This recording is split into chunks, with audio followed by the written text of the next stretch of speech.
on, pick myself up, moving on to the better. Hey. Ain't no errors, baby, it's a new era. I wake up early, feeling rich like I'm Kesha. I get to the paper, boy. Extra. Fuck with me, you know that I got it. Come with me, let's take a trip to the islands. We up on the jet, we'll do more than just fly on it. Stand on that hill, you gon' die on it. Yo! TikTok is back, motherfucker. TikTok is back. Not even joking. Came back faster than some of y'all to your exes. Ooh, damn, dog. Damn. It came quicker than I did in my pants. I didn't say that. Anyways. Welcome to the Fireflies Wrestling Podcast. I am your host. I am one of your co-hosts, Sean. We got Mr. JR over here. We got Mr. Chris over here. I don't even know if that's where you're seeing them, but that's how I'm seeing them. Anyways, welcome to the Fireflies Wrestling Podcast. Today is January 19th, 2025, the year of our Lord, the year of the snake, of the Jake the Snake. Jake the Snake. Oh, yeah.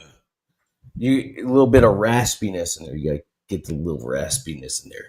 No, you're right, and then a little bit of you got a Christian Bale. You got Christian Bale when he was Batman with a little bit of heroin addiction on the end. Yeah, that's right. Pause. Anyways, and then this is the year of retirements, right? We're going to be having a Goldberg retirement, apparently. And then John Cena's retirement tour. Chris, you all right over there? Yep. And then it is the year of we have a brand new year of, but we gotta find the video clip for that. I've spent a solid 10 minutes laughing before this. If you can't tell, I am sick. And so please excuse me if I go on a coughing tangent. I woke up 2 mornings Please ago. excuse his dear Aunt Sally. Yeah. Please excuse my dear Aunt Sally. Jesus H. To finish that, it is the year of the year of Kurt Angle. Of Perk Angle, if you will. Perk Angle, the best version of Angle. What was he doing? Well, he was doing moonsaults. He was doing. Let's list this. He was doing moonsaults off the cage. He was doing a front flip to Abyss off the stage. He was holding every title in TNA to the point where he couldn't hold all the titles, so he had his wife carry it at that time. What else was he doing? He was laughing.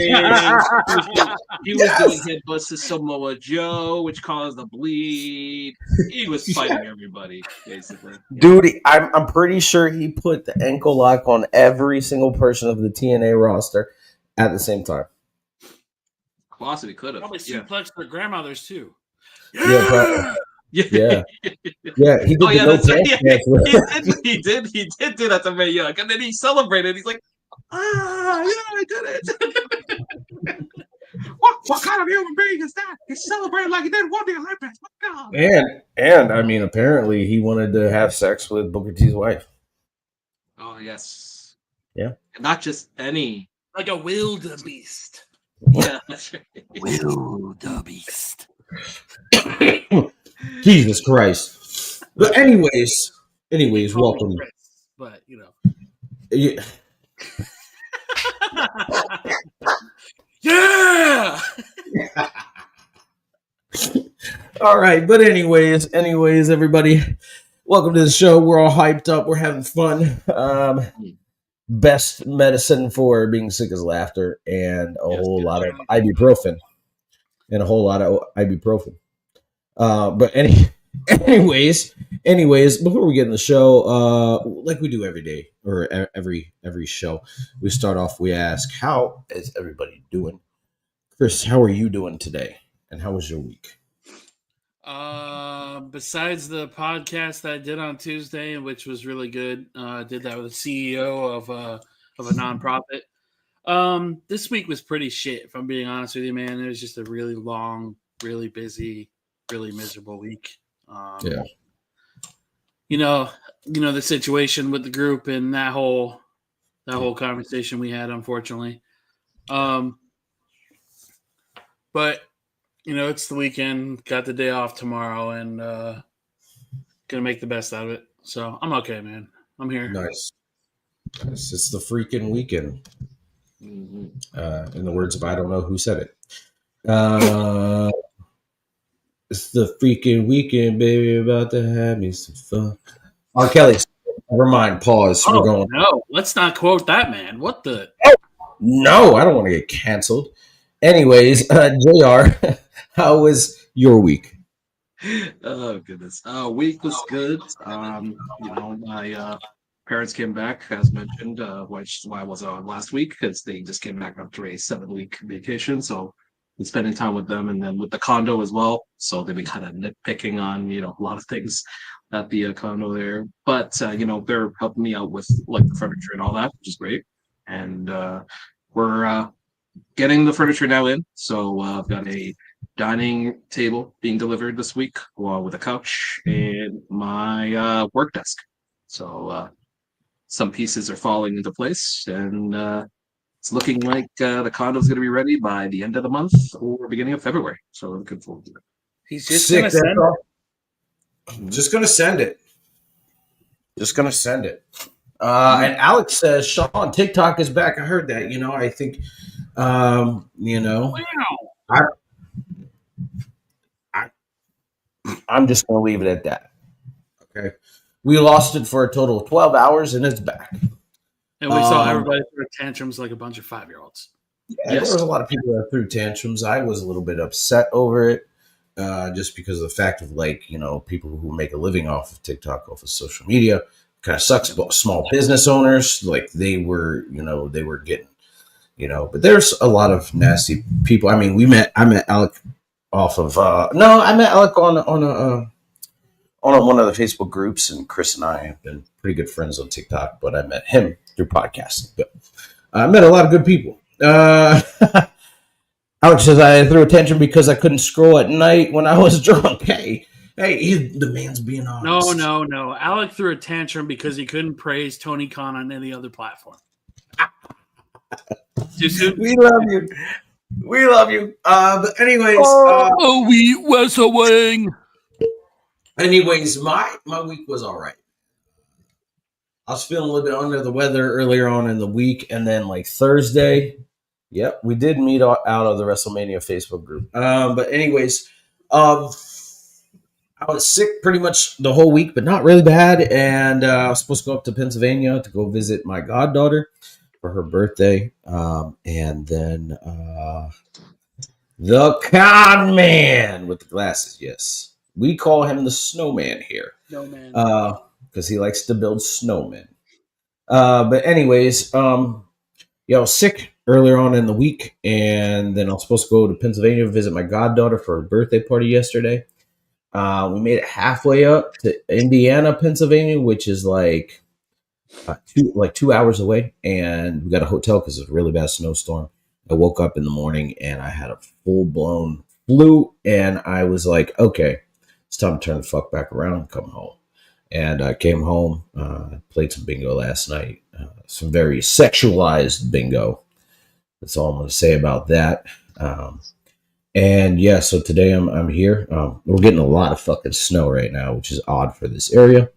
But yeah, later on I'll be watching the Ravens game. Yeah, it is what it is. But anyways, before we get into the happenings of this week, JR, you want to take it away with this week in wrestling history? I sure can. Absolutely.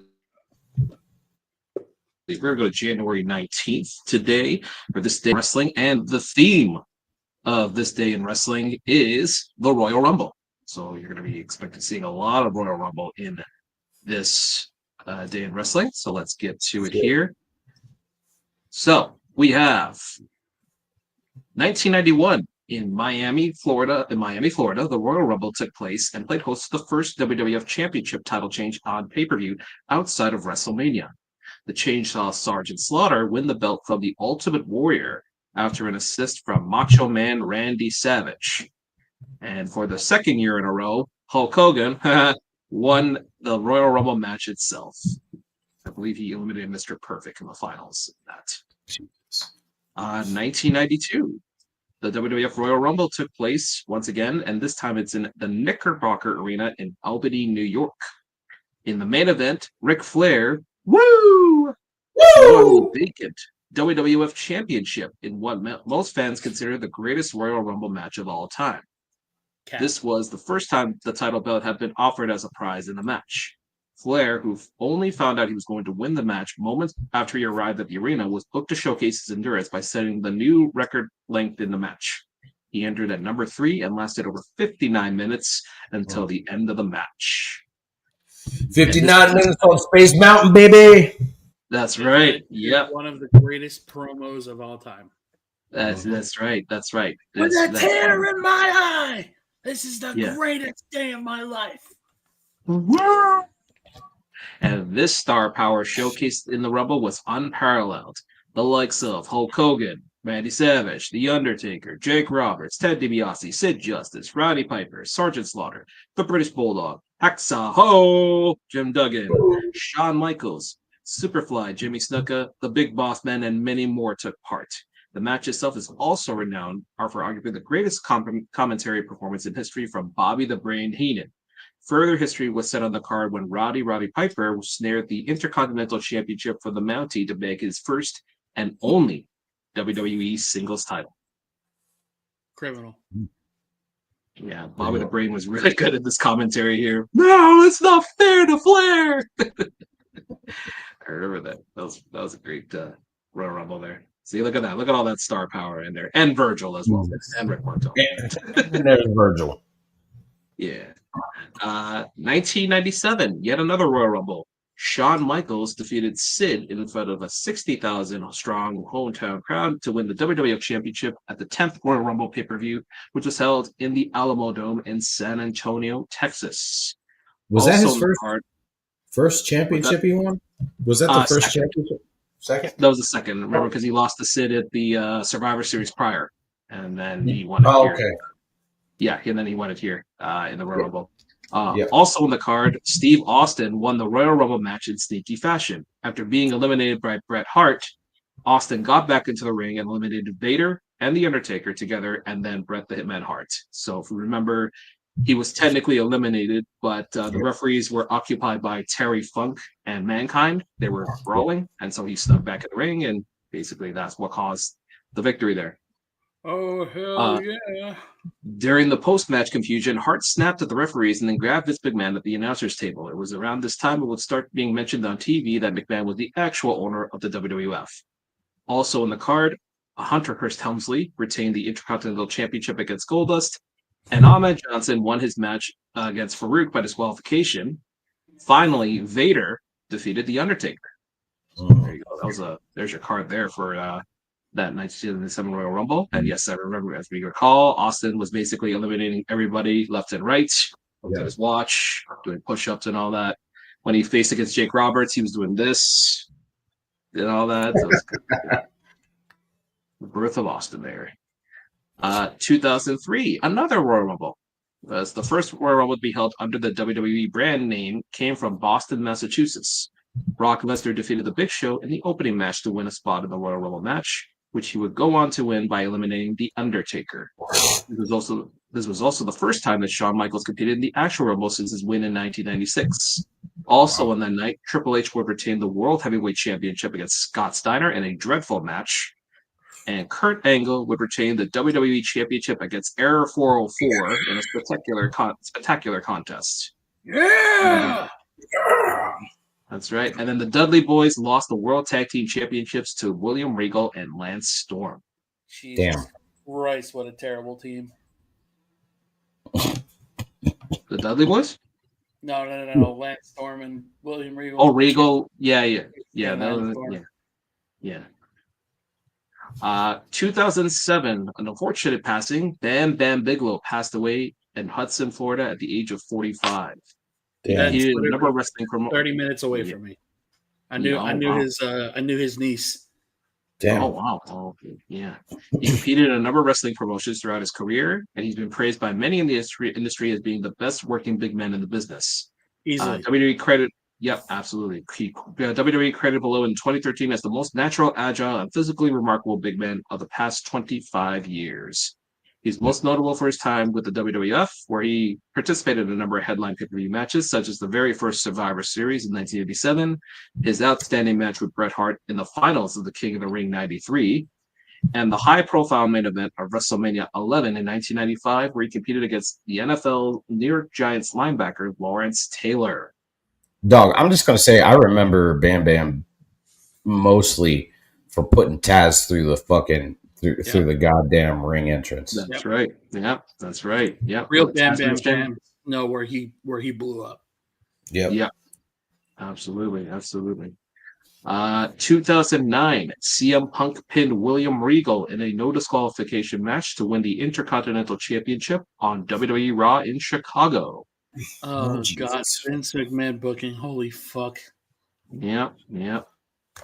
2010, at the TNA Impact taping in Orlando, Doug Williams, part of the British Invasion with Nick Aldis and Rob Terry, defeated the Amazing Red for the X Division Championship. So, fun fact about that, and Sean, you pointed this out previously, this was actually the Feast or Fire briefcase that was used. Yeah. So, actually, in this case here, Rob Terry had won the briefcase, but it was for the X Division Championship. But then Doug Williams coerced his Rob Terry to give him the briefcase so that he could use it on Amazing Red to win the X Division. What is that, like the Money in the Bank? Yeah, it was like the Money in the Bank. That's right. Which it's weird that they gave it to him because X Division was kind of like the Cruiserweight Championship where there was not necessarily. There's no limits. That's what they used to say in this case here, except when Eric Bischoff was there, then they put the limit there, but then they removed it after that. Okay, yeah, you're right. Yeah. So, 2011, Sir Oliver Humperdinck passed away from cancer at the age of 62. Anyways, 2019, on day 2 of the World Spirit of Tour, B. Priestley, aka Blair Davenport, defeated Viper, who I believe is Piper Niven, if I'm not mistaken, for the World of Sport women's title in Newport. She had lost the belt to Viper one night previously. 2020, Cara Noir defeated Ilya Dragunov, Kyle Fletcher, and Paul Robinson in a 4-way elimination match to win the Progress title at Progress Chapter 101. 101 Dalmatians. At the Electric Ballroom in London. Okay, whatever. On an episode of Impact Wrestling in 2021, AEW's Private Party, at that time accompanied by Matt Hardy, made a surprise appearance and entered a #1 contendership match for the Impact Tag Team Championships held by the Good Brothers. Private Party were victorious over the combination of Chris Sabin and James Storm. That's a weird combination there. Yeah. And notable birthdays. Happy birthday to R-Truth, who is 75 years old. No, I'm kidding. Whatever his age is. But happy birthday to him. And to the late Pat Patterson, 1941. So rest in peace, Pat Patterson. And that is your day in wrestling in January 19th. Nice. So R-Truth's, I don't know if you guys have seen Chris Van Vliet's R-Truth episode. Yeah. My God, it is so fucking funny. Mm-hmm. Jesus Christ. Chris Van Vliet was like, what's the difference between R-Truth and Ron Killings? R-Truth was like, hey man, I'm here for the interview. I also loved when he had the explanation about winning the U.S. title by accident. Yeah. That was great. Jesus Christ, man. That's just crazy. So I was thinking about when you were talking about the Royal Rumble where Hogan won, that first one. Yep. That's the one where it was Mr. Perfect, Hogan, and Macho Man at the end. And Perfect was going to eliminate Macho Man, and Hogan dumped both of them over.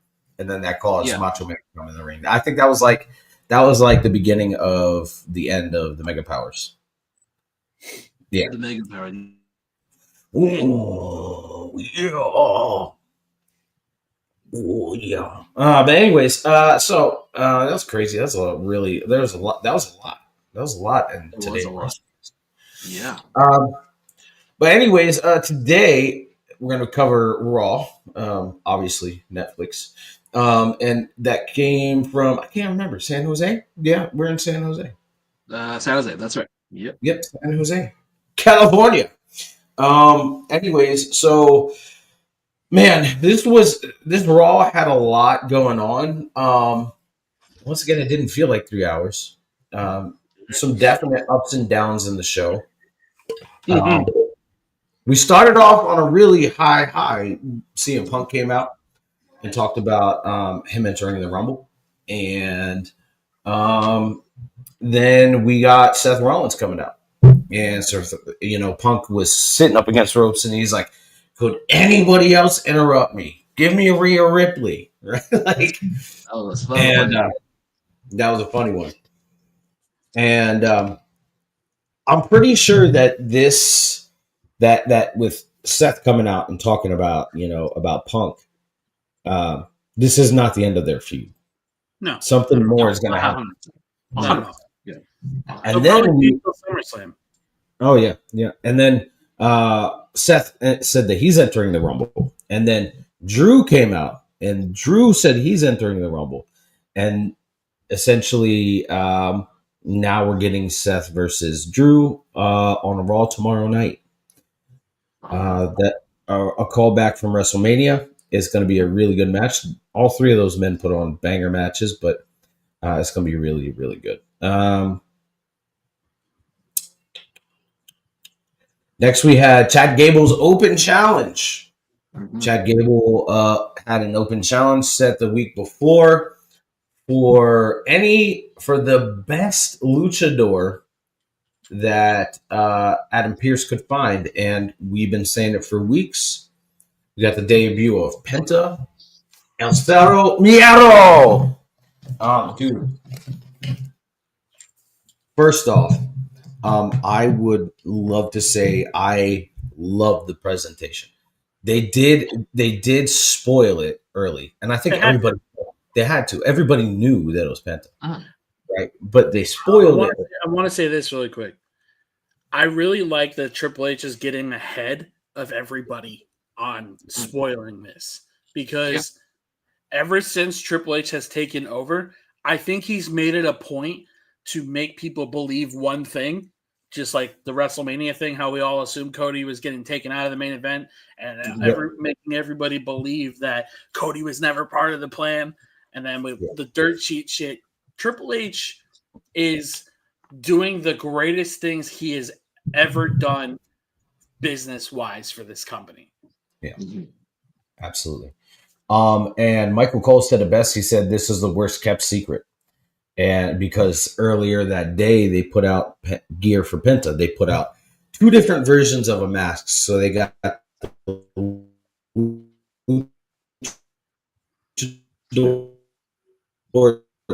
standard luchador mask that you see him wear, and then they've got, and then they have one with a face cover where you got the face cover and then the regular mask.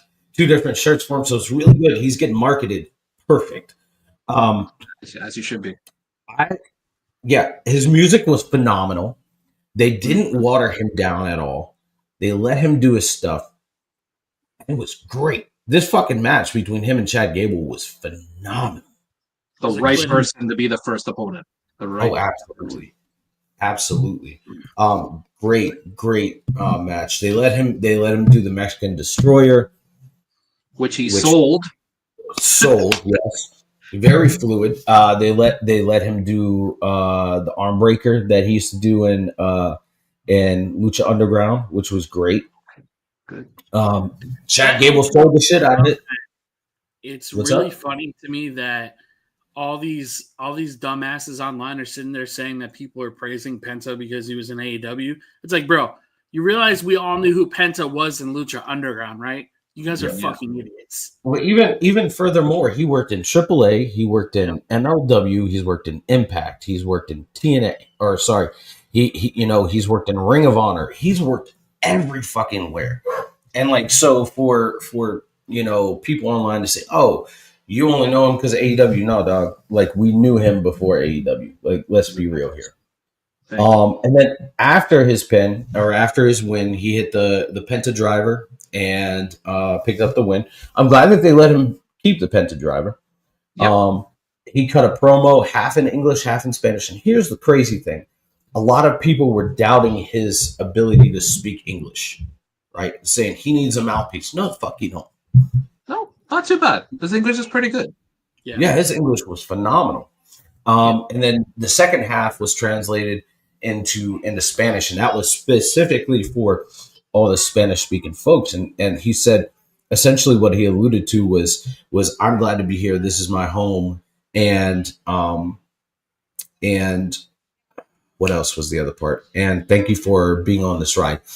What got me the most was seeing his daughter's reaction. She had face full of tears, man. It's just amazing to see that his family was there, and then the daughter was like crying because I think the daughter was hoping that her father could get to this point, to the stage in WWE, because she knows that it's the biggest stage. She knows that she probably grew up to Ray as well, aside from Penta and all those there. So for her to see her dad being on that big stage, getting the crowd reaction that he deserved, and then see the passion of Penta's, I could tell from the moment he started talking, the passion was there. It's like it got reignited because he's now in this stage of his career. He's now in where he wanted to be for a long time now. So it's I'm very happy for Penta.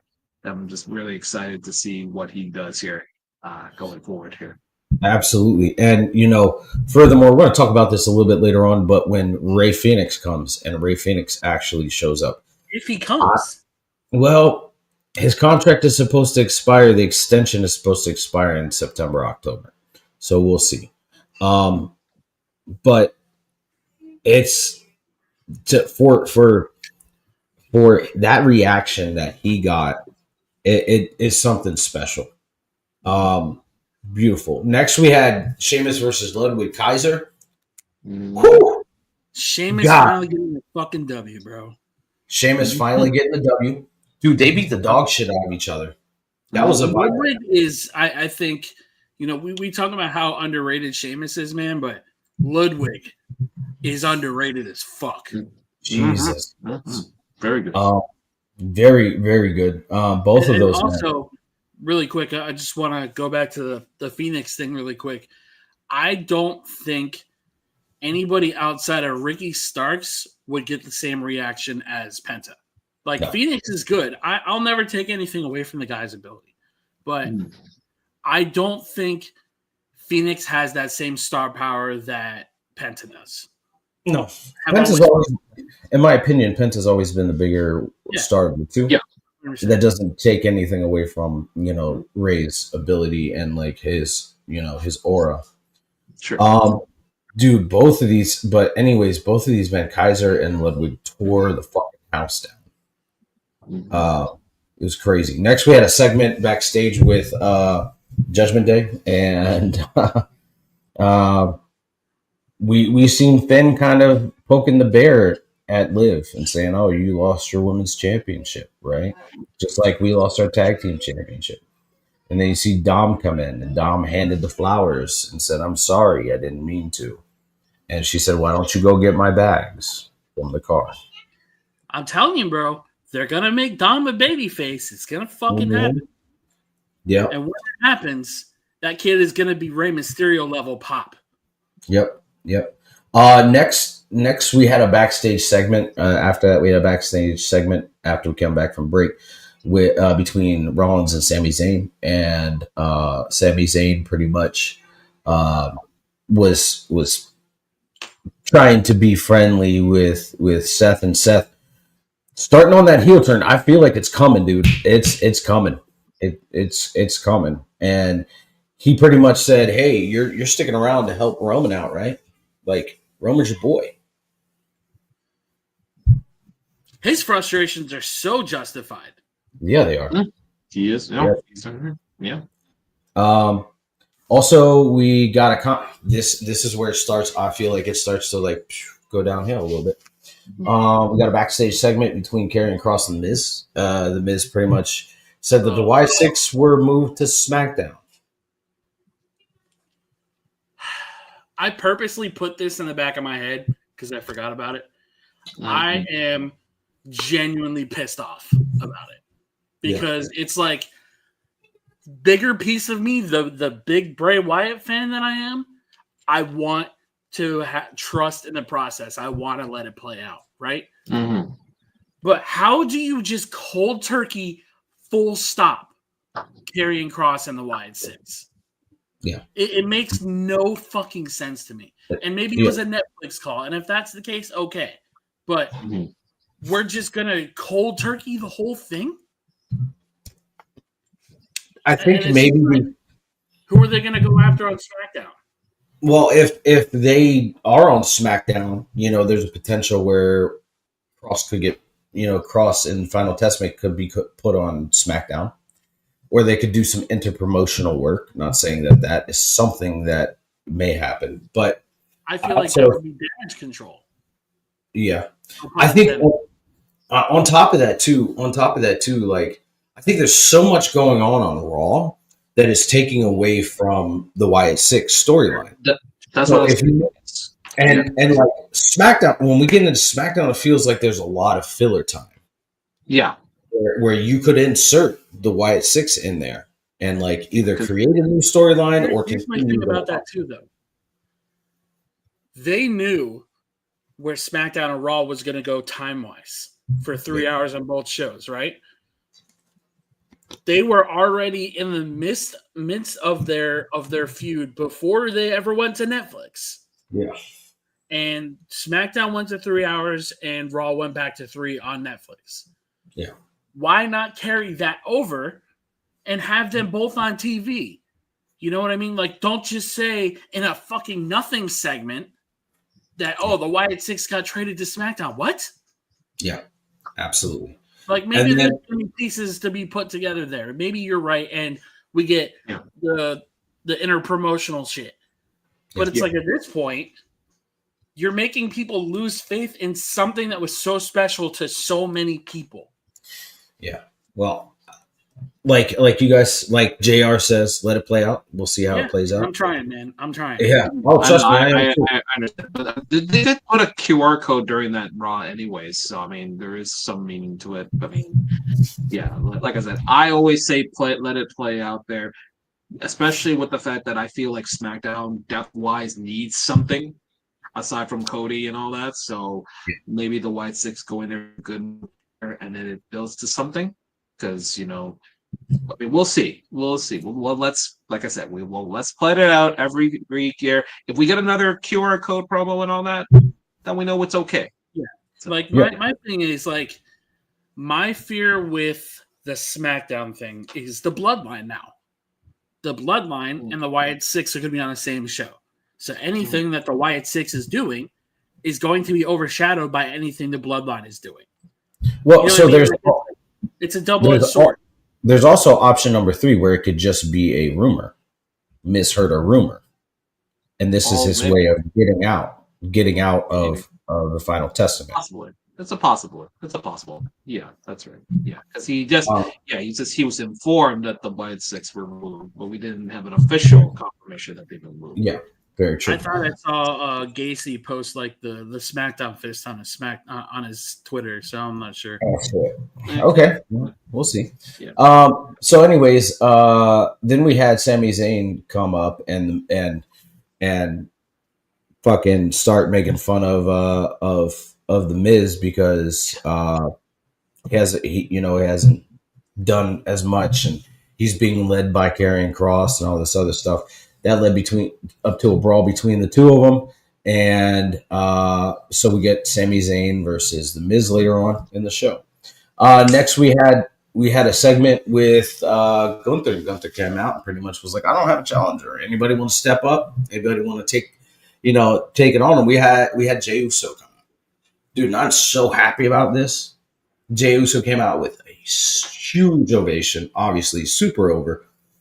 And Gunther pretty much was like, you're not ready for this. You're not ready for this stage of your career. Jay cut one of the most passionate fucking promos I have seen out of him, period. So some of the top moments from it, Gunther said, when it comes to the performance in the ring, with you or with everybody on Netflix, I was less than impressed. And then he also said, Jay, I know what you're capable of. It's a whole lot less than what I'm capable of. And he said, I'm going to expose you for what you really are, a really, really talented tag team wrestler. To you, a main event is a nickname. To me, it's where I belong. And then Jay Uso responded and said, on Saturday night, main event, you're going to respect me. I'm going to beat that ass and become the world heavyweight champion. Whew. Dude, god damn, that was a great fucking promo from him. Next, we had the finals of the Women's Intercontinental Championship tournament between Lyra Valkyria and Dakota Kai. Phenomenal match. Great back and forth between the two of them.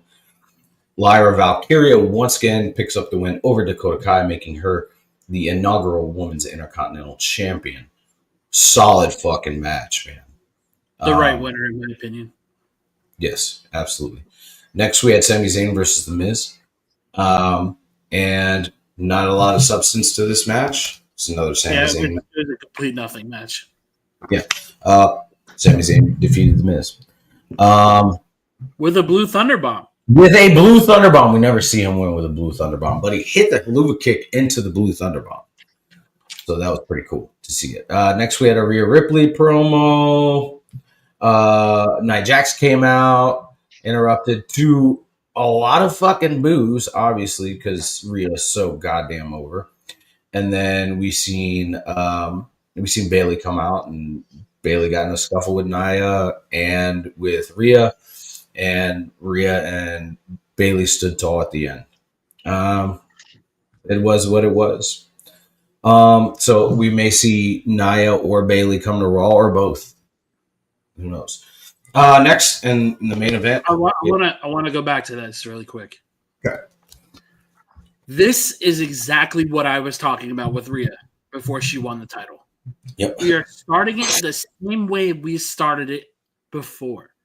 Why the fuck are we having Nia Jax go for Rhea again? Like, I have openly stated that Nia is the most improved women's wrestler on the entire roster. There is no dispute about that. But why the fuck are we giving her a title match after, or even just like a title conversation after she just lost to Tiffany Stratton?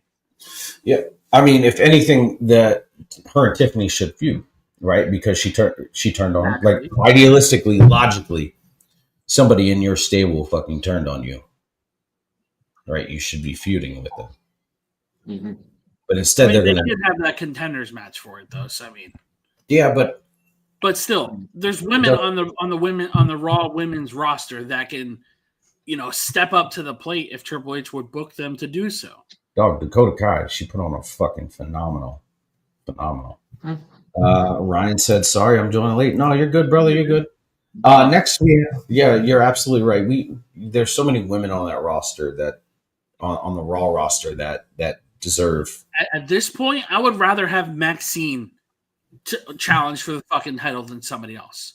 Yeah, because it's like there are women like even Natalya, for fuck's sake, and I know people don't care for Natalya, but even Natalya, I would have rather come out than Nia Jax.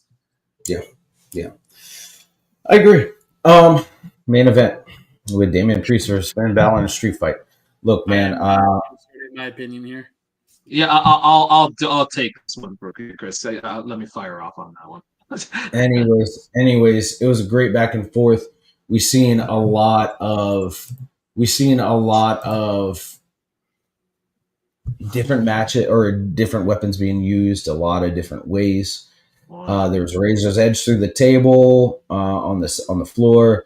We've seen a coup de grace through a table. That was pretty cool.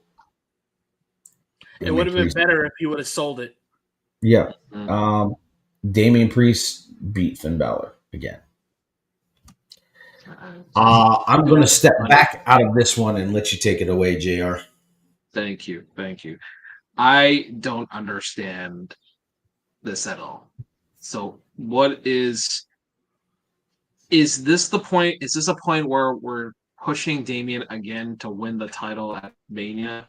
Because it seems like the way he's being booked, not a lot of losses, winning this rivalry, which kind of, in my opinion, has literally fizzled out since SummerSlam, because I think they went way over their limit in terms of time frame. It getting stale. It was literally getting stale there, but you couldn't give the courtesy to give Finn at least one win in this match.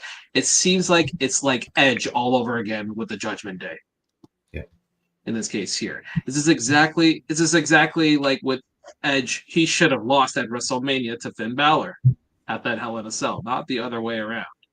I don't know if Edge had his Hogan, creative control there for that, or it's like I don't understand now what the end game will be. If Vince is going to keep losing all these rivalries, because if, like Chris said, if Dom is going to become a babyface in the next few months here, and Finn is going to be the sacrificial lamb to this, it's like I understand why he signed back, but it's like you got to give Finn something here. It's you signed him back for a reason. Yes, he's a professional. We know that he needs another push. He's a great talent. Yeah. I mean, he's got one world title run left in him, I would think. But it's just like he's a good talker, and I just don't understand why Finn keeps losing all these big time matches. It's just like it doesn't make sense. Really. It's big right. Here's my thing too, man. When they had the Finn and Gunther confrontation, I would have been fine with the Damian and Finn feud if it wasn't a triple threat match for that title. Sure. Because once again, Finn Balor is getting pinned. Once again, Finn Balor is taking a fucking L. And again, I have no ill feelings towards Damian Priest, but I'm tired of him and I'm tired of Rhea Ripley because their booking is almost the exact same. Nobody can fucking win to either of those talents. Yes. Yeah. For a record, folks, we don't hate them personally. We just feel as though they get pushed. That's all. Massively overpushed. That's all. This is worse than Adam Cole in NXT. Thank you. Well, dude, we respect Damian and Rhea so much because they are talented. They've got the style, but it's got to stop at some point. Yeah. I mean, Finn's lost ever since joining Judgment Day, and I'm going to say this, ever since joining Judgment Day, he's lost every big feud he's ever been in. Yep. Like Edge, Ray, Dom. AJ. He lost to Seth multiple times. Then we got Damian Priest, Gunther, right? Like all these big ass feuds, with the exception of tag team. And it doesn't count. And now it makes it feel like behind Damian on that first tag team title run. Yeah. So it's like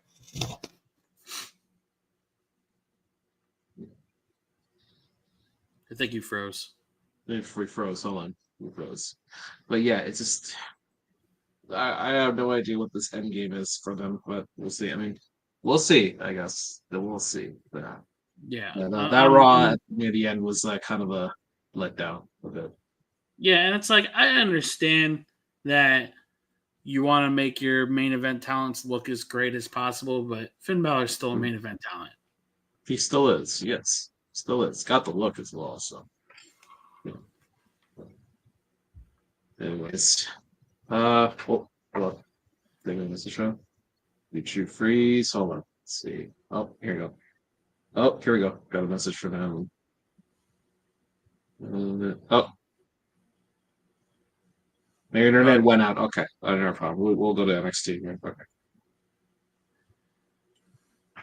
Okay. So we're done. Okay. So, yeah. We're going to go to NXT then. Might as well, since we're both here.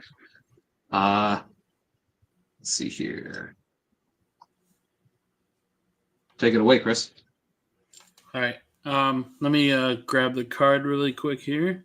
Yeah.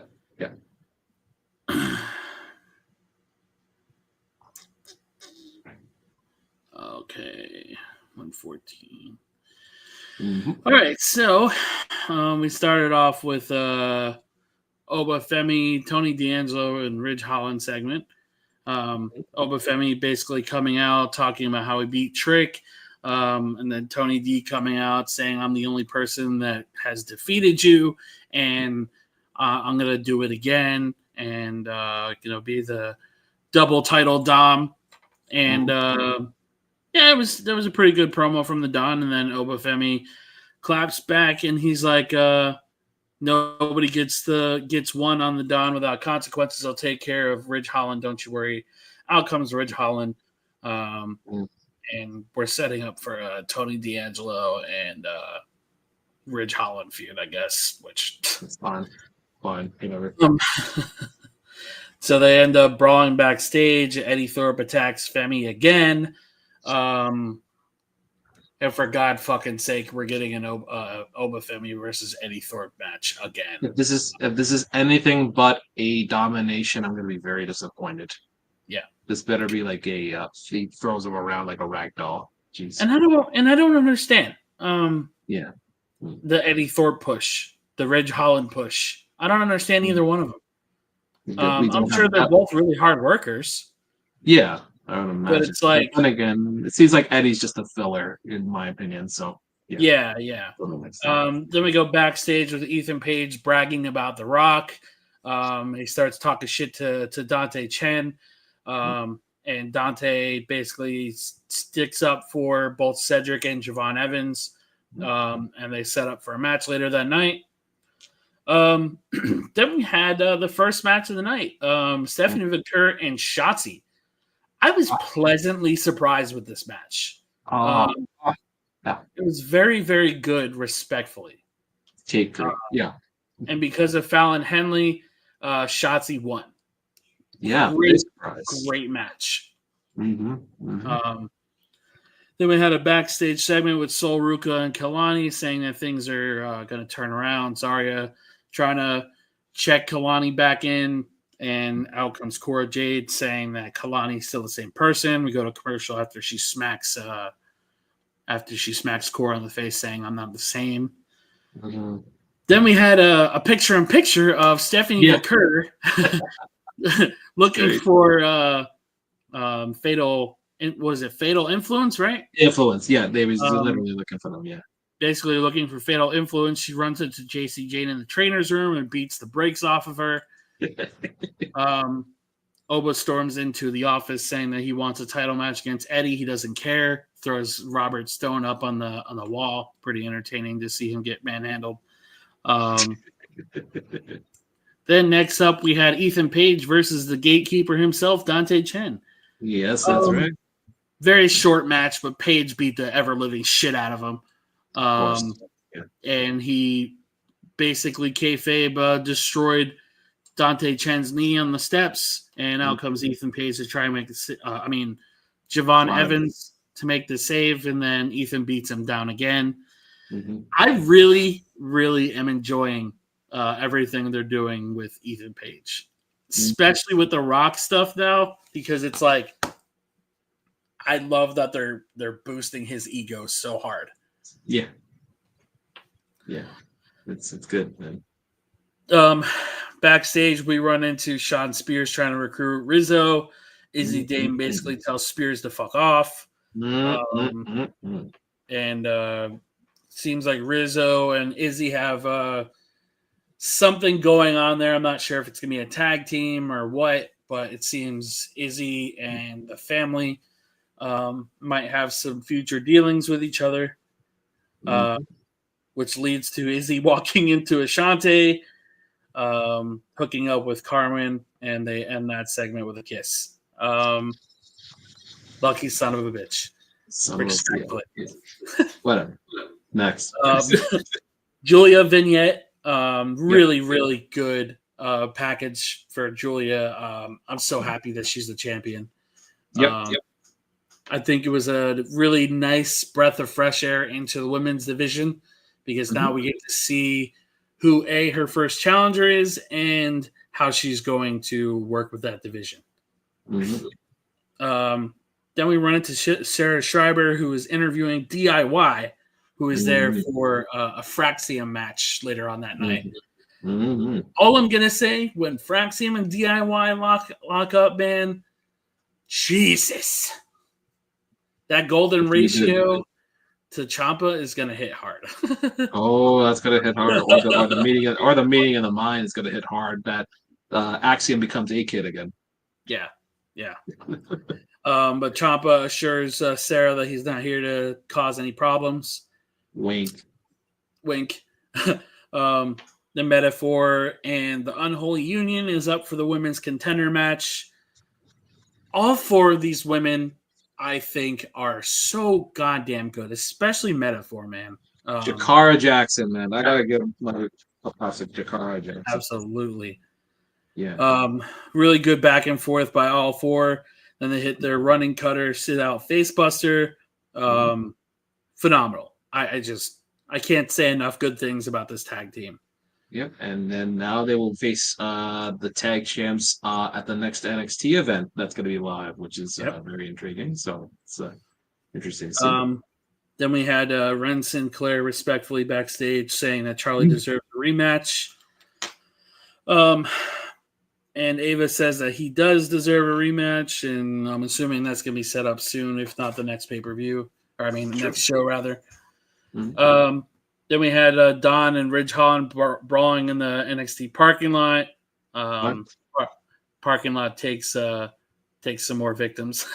Sure. Yeah, that's fine. I like a good brawl in the parking lot. No big deal. That's good. Yeah. Then we pan to the crowd where Masha Slamovic is in the crowd, TNA Knockout Champion. She is there for the Kalani Jordan and Cora Jade match. I still can't get into Cora, man. I can't do it. I can't. I know. She had a fine match, but yeah, I know. I get what you mean. Yeah. Just give her a birthday present. That's all. Yeah, I think there was like a promo backstage. Yeah, it was the "You're the Same Girl" promo. I was just like, I can't. She's not believable. Yeah. Cora Jade won the match because why not? Eddie Thorpe cuts a little Instagram promo bragging about beating down Oba, so he's probably going to get the shit kicked out of him. Yeah. Then we had a backstage segment with Josh Briggs and Yoshiki Anamura. He tells Fraxium that they got next after the main event. OTM says that they're going to beat Fraxium. And leads to a backstage brawl because why not? It's NXT. Everybody brawls backstage. Why not? That's fine. I have no problem with that. Yeah. Bring more. Why not? And then we had Fraxium versus OTM for the NXT Tag Champions. Yep. I thought this match was OTM's best showing in a hot minute because OTM, I feel like they were getting pushed, then they fell off after scripts got released. Then they slowly came back. But great showing for them, but Fraxium, of course, won the match with DIY watching from above. Yes. Next week, it is made official. Tony D'Angelo will face Ridge Holland for the North American title. Right. And then we have Roxanne Perez come out saying that you guys don't deserve me because when I became champion, you guys doubted me, blah, blah, blah. Out comes Bailey to a roar of the crowd. I was very happy with oh, hello. Welcome back. Hey, look who's it's like TikTok, I'm back. Oh, God. But Bailey came out to a nice little reaction saying that she's going to have to get over her loss to Julia. They went back and forth, and Bailey ends up slapping the shit out of Roxanne, and the big brawl goes off the air. I'm going to say this about CDW, and I really it's actually bothering me these last couple of weeks. I don't like the hard stop at 10 o'clock. Oh, yeah. Like, they don't let them go over even a minute. And, I get it, but it's like, I wish they wouldn't do that. They probably did tell NXT, but it's like, they have shows to broadcast, so I can understand the hard 10 o'clock. stopped there. But maybe yeah, this just I guess NXT has to work on their run Work times. on I the guess. timing for sure. Yes, absolutely. Yeah, absolutely. But great show and great ratings too. They just continue to go up. Yeah, They're doing a very good job these last couple weeks, and yeah. I'm pretty sure Consistent, they're man. still whooping AEW's ass. Oh, And for yeah, they will. They will. And speaking of that, that leads to before we go to the F SmackDown, bomb. because I'm gonna throw my first ever F bomb of the week because I don't think I've done it in a while, but I'm gonna throw it anyways here. Yeah, there you go. Thanks, Ryan. All right. Yes, welcome back, Sean. So let me paint the situation here for this F bomb of the week. It was Wednesday evening. There was not much sports on TV. There was a couple of basketball games. One I had my eye on parlay wise, which was for $510, which I ended up winning, thankfully, after watching it. 510. 510, baby. Cash, man. My Yeah, dog. made some money on that. So I was watching that, and I was like, you know what? I gotta watch something else while I'm watching the game. So I decided to give Dynamite a chance begrudgingly. So I missed the first half. I missed about the first half an hour of it. Whatever, that's fine. So where do I start with this? Number one, you have Private Party going up against a near 50-year-old Bobby Lashley and a near 50-year-old Shelton Benjamin in a tag match with And a 50-year-old MVP. Yes, that's right, a 6-man tag, and they ended up losing to the older folk. There's strike one right there because you have Bobby Lashley in the tag division rather than having him near the main event scene where he should be, or at least the upper mid card. Can I piggyback on the Bobby Lashley thing really quick? Sure, go ahead. So apparently there is reports of there not being a Swerve and Bobby Lashley rematch down the road because of creative differences.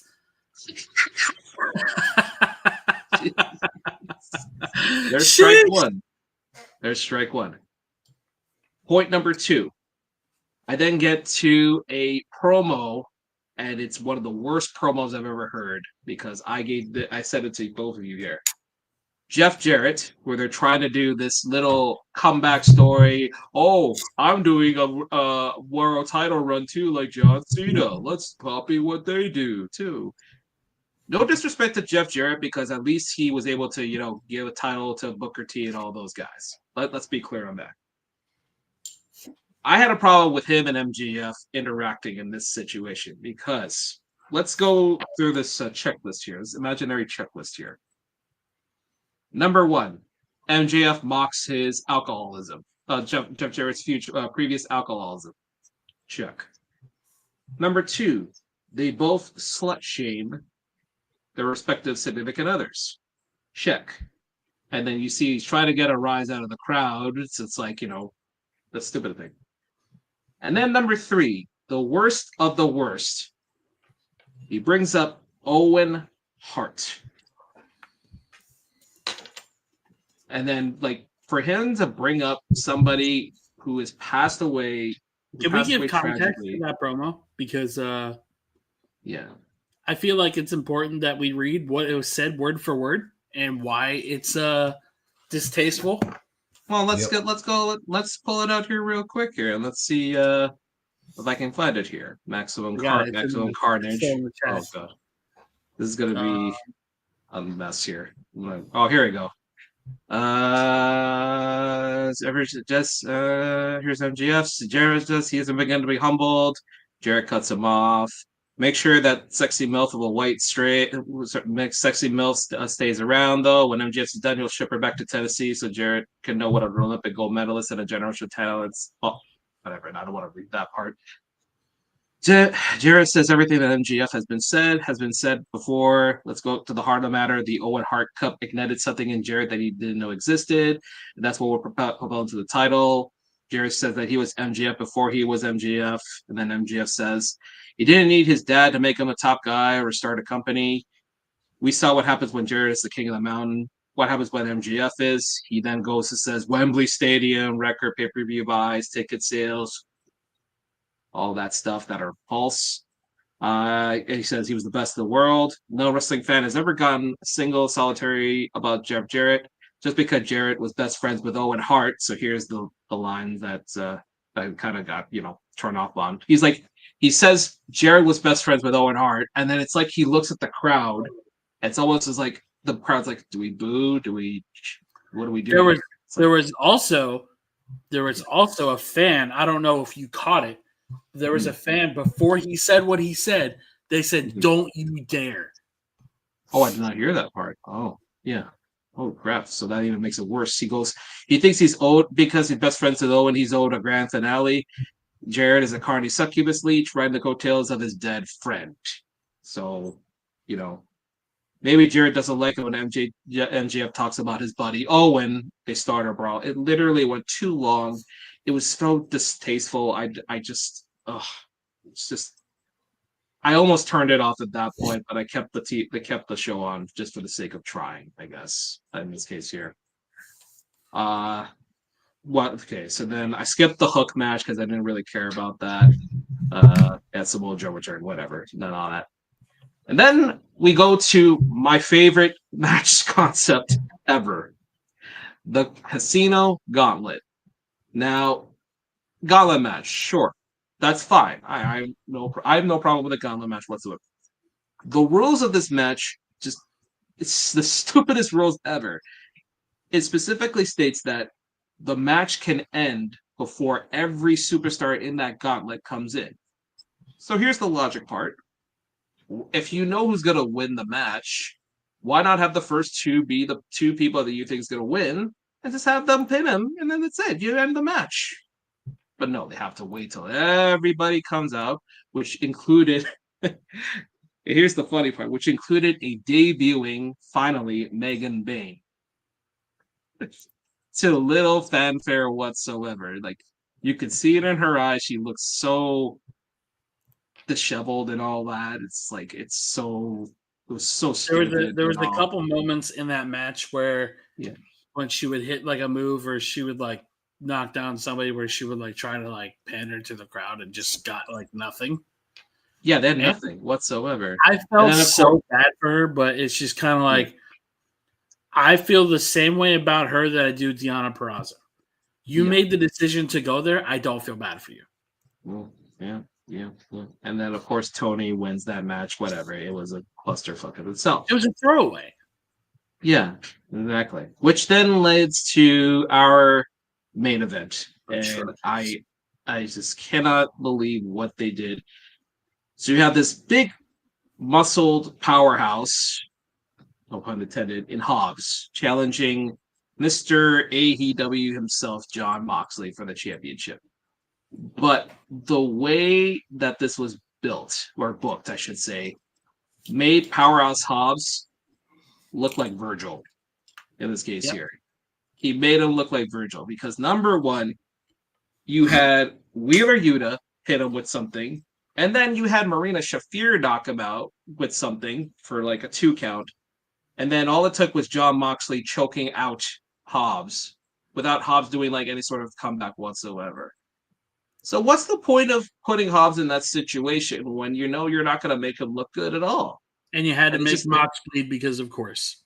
Yeah, exactly. And then it just ends with, Cope and his ragtag of whatever bunch there coming out and literally just stealing his thunder. So I gave AEW a chance, and I can't follow it. I just can't support it, like you said, Chris. I cannot support it whatsoever, and I just don't appreciate what they do over there. It just sucks the life out of you. It really sucked the life out of me, and I just. What's crazy to me is the talent that's on that roster is fairly decent. There's quite a bit of talent on there that I would say could main event big shows if they built them right. But instead, you got guys like Adam Cole who are still pretending like it's 2019 and reuniting the Undisputed Era for the 4th fucking time since he's been in AEW. Saying the same promo he cut the last time before he got injured, and the other time before that. And then you got jackasses like Wheeler Yuta, who for some reason are still getting pushed like nobody's business. Daniel Garcia. And then see, here's the thing about Daniel Garcia. I don't dislike Daniel Garcia because he stopped doing the dancing shit. But again, he's one of those guys who gets so overpushed and offers so little on that roster. I remember somebody saying, "Oh, they should push Kenny Omega to be the face of the company, and give us babyface fucking Kenny Omega, and he could carry the company into a new level." Respectfully, I don't think Kenny has that in him anymore. No. Kenny's a great wrestler. I will never in a million years take that away from him. Same with Will Ospreay. But neither one of them have charisma. Neither one of them have a personality worth giving a fuck about. You can sit here and say Wembley all you fucking want. Wembley has not changed the business. Nope. Wembley does not impact any other wrestling company. There's a reason everybody toes off the coattails of WrestleMania and the Royal Rumble and Survivor Series because they know all the people that are there to see WWE are going to go check out these other places. Nobody's going to coattail off of AEW because, one, Tony wants to put his thumb in everybody's asshole and almost completely ruin Impact, completely raid New Japan, and every other place that he has put his hands in, he's almost ruined. WCW 2.0. Yeah. Yeah. He's making the same mistakes that they made. Yeah. He said he wasn't going to make it, but he is making those mistakes now. It's at this rate, you might as well put Tony as the world champion, and there you go. Here's another glaring problem. You have Moxley as your champion, right? Who are they having feud for the championship now? Another WWE guy who is way past his fucking prime. Yeah, and then they announced that they're literally essentially killing ROH with a unification match at their pre-taped Grand Slam, whatever they want to call it now in Australia. Yeah, it's like, what are you doing? That show's gonna bomb so fucking hard. Yeah. I give it a matter of 3 years before they're out of business. Yep. I wouldn't be surprised. I don't know if you. I think I forgot to post it in the chat, but I guess the first set of numbers for Max, their first telecast or whatever, was really disappointing. That's why they had to do Maximum Carnage. I guess. Whatever. It is what it is on there. All right. Let's get to some. Let's get to the real stuff here. Next here, let's get to Smackdown here from this past Friday. Here from San Diego, California, of course, home of the San Diego Padres. We get the combination. We get a very good intro with Joe Tessitore and Wade Barrett coming from the back to the crowd. That was a pretty neat intro there to start off. And then we had a surprise entrance of... he's really good. Yeah, really, really good. We had a surprise... And then we had a surprise entrance of one Hall of Famer, Rey Mysterio, from his hometown of San Diego. So it's good to see Rey out there with the crowd. He declared himself for the Royal Rumble. So stacked Royal Rumble already there with Drew, with CM Punk, with Seth Rollins, Cena, Roman already. So looking forward to seeing him in the Rumble again. We then had a interaction with one Kevin Owens and basically said, I'll just read this first part here. Rey, let me start out by saying I'm very sorry for coming out here and interrupting you. I mean, okay, but I had to come out here because I heard you just now talking about winning the Royal Rumble. And Rey, I mean this from the bottom of my heart. It's never been a secret. There's a lot of people in the industry that I respect quite a bit, but very, very few I respect as much as I respect you. The fact is saying there's nobody in this industry that I respect as much as I respect you. And I've had an incredible career, accomplished things that I've dreamed of since I was a kid. I main evented WrestleMania with Steve Austin. I won the tag titles with my best friend at WrestleMania in the main event. With my then best friend Sami Zayn in the main event. I won countless titles, and now I get to stand here with this championship. So I love that he's still proclaiming it this championship. So delusional. I love it. It's great. Oh, it's great. And then he basically says he wants Ray to win the Royal Rumble so that he can face him for the championship. And then Ray kind of contradicts him. This he goes, Kevin, you know all about challenges. I love competition, but you're not the champion, and I mean that with all due respect. Cody's the champion, but I'll tell you this: if I go on to win the Royal Rumble and you win, I'll be more than glad to face you for the title. And then Cody goes, "I'm not the champion. I'm the champion. This is my title.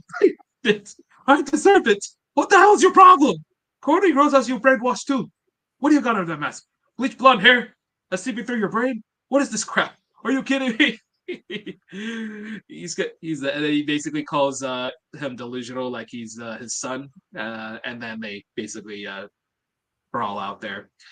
We then get to a backstage segment with Naomi saying they have no lead on what happened to Jay Cargill. Wink, wink, because I think we know now what's going on there after a post from Jay Cargill. So it's a little juicy there with that trio there. Belair says she wants to remain focused, but you can tell she's losing her patience. Bianca then tries to reassure Naomi after what happened last week with Candice LeRae interfering in the Fatal 4-Way match. Naomi says that they need to focus on Candice and Nia. Plus, still got the tag team title gold. Naomi tells Bianca to wrap her braids so they have a repeat of last week. So she wraps her head around there. Hey, Sean. Nick Aldis then goes to Rey Mysterio, says, "Yep, you got your match for Kevin Owens tonight." Ray then bumps into Cody Rhodes, basically tells him that I want to handle my business. Cody says that's fine. He then gives Cody as basically kind of like a revised statement about the title match for their match at the Royal Rumble, which he needs both signatures. And then Nick says, "I'm going to go get Kevin's signature first." We then get to the match here. First match of the evening: Bianca Belair and Naomi versus Candice LeRae and Nia Jax, non-title. Good tag match here between all four, of course. You know, four professionals. Candice continues to impress. Yep, Candice, she keeps getting reps here and she keeps impressing, which is great to see. Great that she's getting more TV time. You know, we're a big fan of Candice right here. And Naomi gets the win on. Naomi gets the win on Candice with the Bubba Bomb, and they are the victors there. We then get to a backstage segment with B-Fab telling Michin to keep her head up because she'll get another shot at the Women's Championship. We like that Piper Niven walks in like a security guard there. She goes, "The coast is clear." And then we give once again a salute to old Chelsea Green there. Shorts are the best. Thank you very much. But Chelsea wants Michin and B-Fab to stand before her. B-Fab says if it wasn't for Chelsea's ball cup Piper, she wouldn't be the champion right now. Piper says that if B-Fab takes another step towards Chelsea, it will be her last. And then she challenges her to a match later on. We then have a interview there amongst the AEW crowd with Bayley and Byron Saxton. So they're basically Smackdown crowd. Smackdown crowd. You got it. Yeah, but they're basically before the show, of course. Basically hyping up the match. Basically. We then get a Jimmy Uso promo. He basically goes, "San Diego, the goal tonight is to make sure that Carmelo stays missing. Hey, your boy has something to prove. I'm proud of the Yeet Man, my brother. He got his own title match coming up. That it's time to get mine. I start about tonight with Carmelo. Hey, Us, between me and you, Big Jim is him." So then we get our match here. Yeah, I love that. It's the I love that. We get the match between Carmelo Hayes and Jimmy Uso. Not too bad. Jimmy has got some grabs there. I like Jimmy's got some some extra stuff there we like to see. Yeah, love that. Love that. That differentiates him from Jay. We then get though a disqualification there. Jimmy Uso wins by DQ because of Fatu and Tamatonga. We then had Solo Sikoa come out, but he doesn't even say a damn word. He basically just drops the mic and then walks away. And then we had Jacob. There's a reason why that Solo walked out. No, the reason why he didn't say anything because he doesn't have people to follow.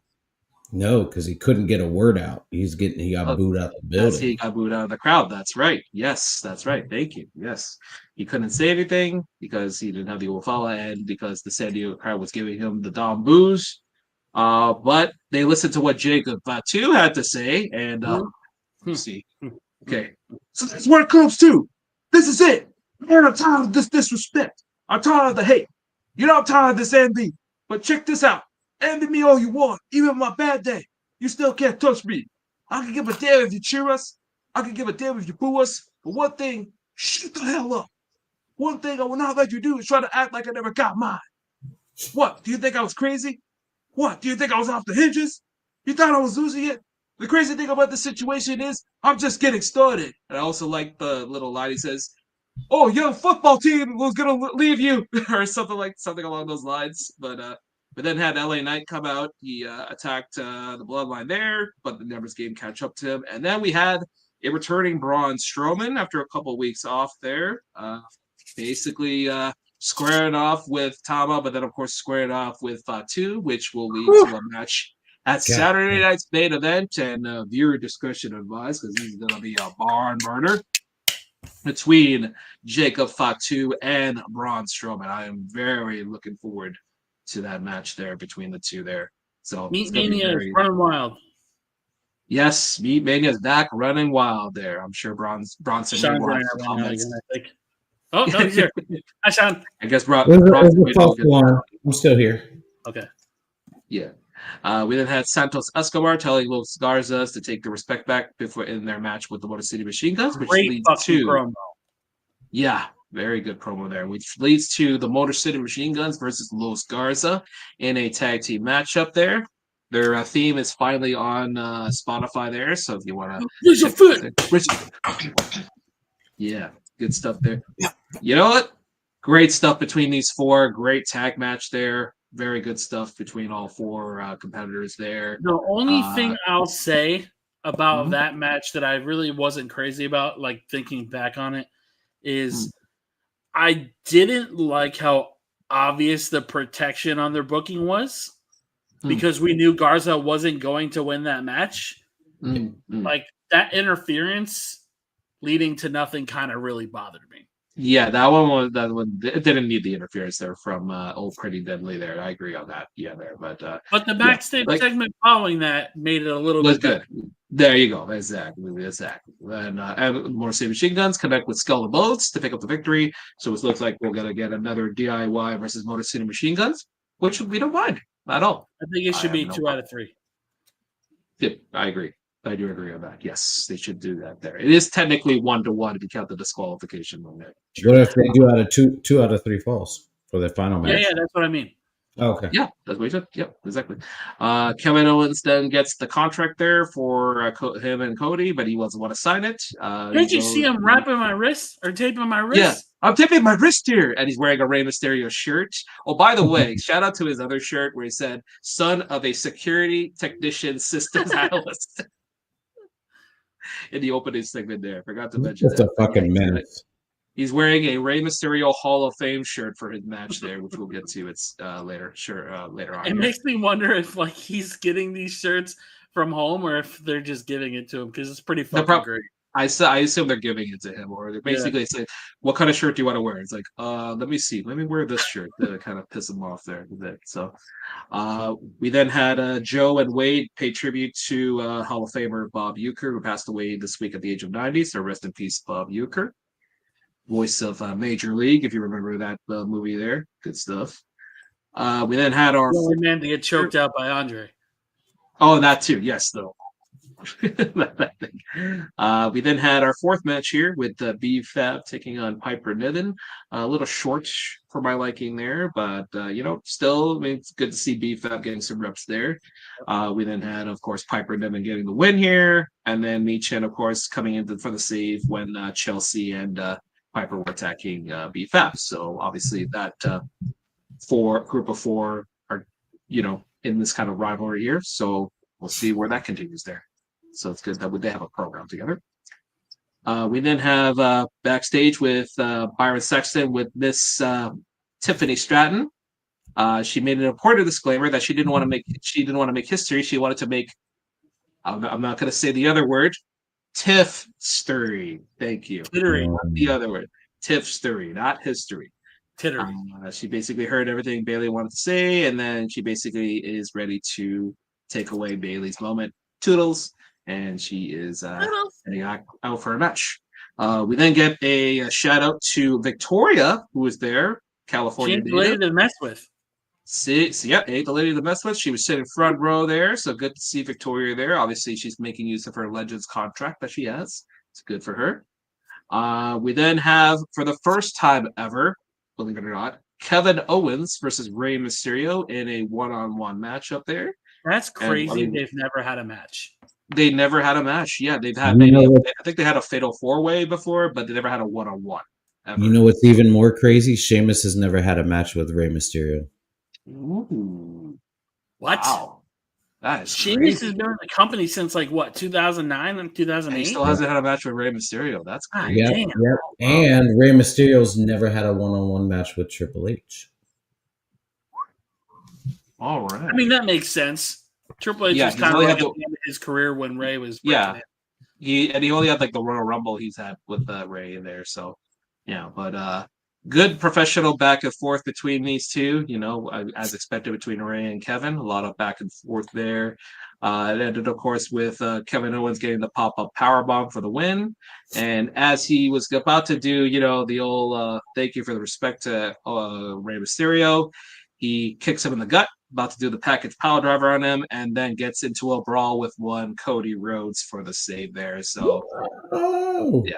So then there you go. So we had that. And then Nick Aldis then scolds Cody Rhodes about the situation there. He's like, you know what? You both are going to have the contract signing at Saturday night's main event, but I'm going to have somebody moderate that for you since we're in San Antonio that night. I'm going to have the showstopper, the main event, the Heartbreak Kid, Shawn Michaels moderate. He's just a sexy boy. Contract. Yeah, so it's going to be interesting what happens there. My first thought was I think Kevin Owens is going to powerbomb HBK through a table for some reason. I don't know why. It's just like if I can't get to Cody, I'll do it to Shawn or something like that. And, I mean, who knows? We'll see. I hope Kevin Owens comes out with a Bret Hart shirt. That'd be pretty funny. Oh my god! Oh my god! I I've think always you're been a Bret guy. Yeah, that's true. Yeah, that's true.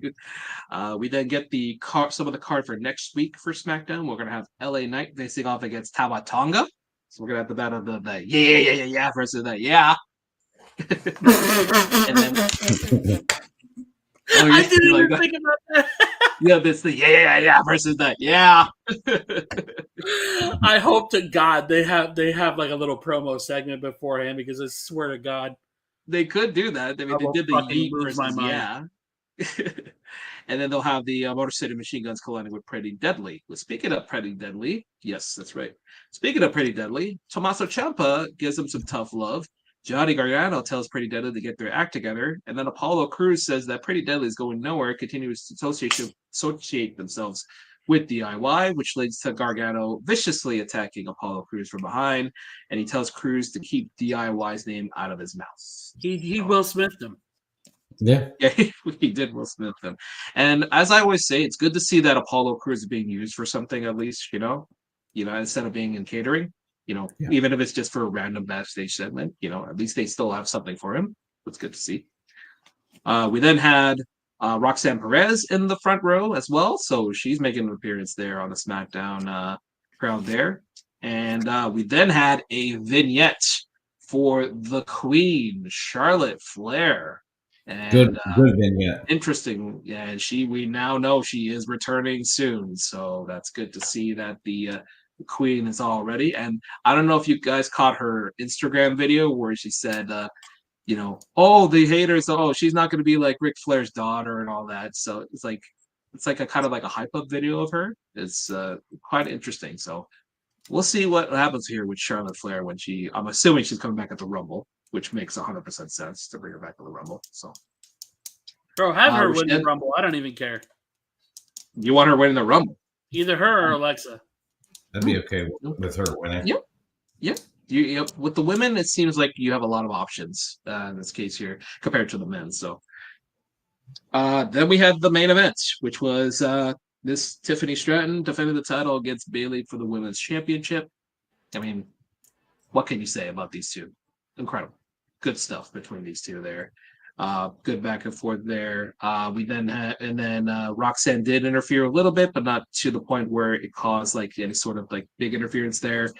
And then in the end, Stratton does get the pre-moonsault ever and gets the victory clean over Bailey to retain the women's championship. So Miss Tiffany Stratton's first title defense is a success, and she closes the show there. And that's your SmackDown for this week. Good stuff there from SmackDown. Although definitely better than Raw was, in my opinion. Yeah, it was slightly better than Raw, although they still have some depth issues to work on. But other than that, I enjoyed SmackDown.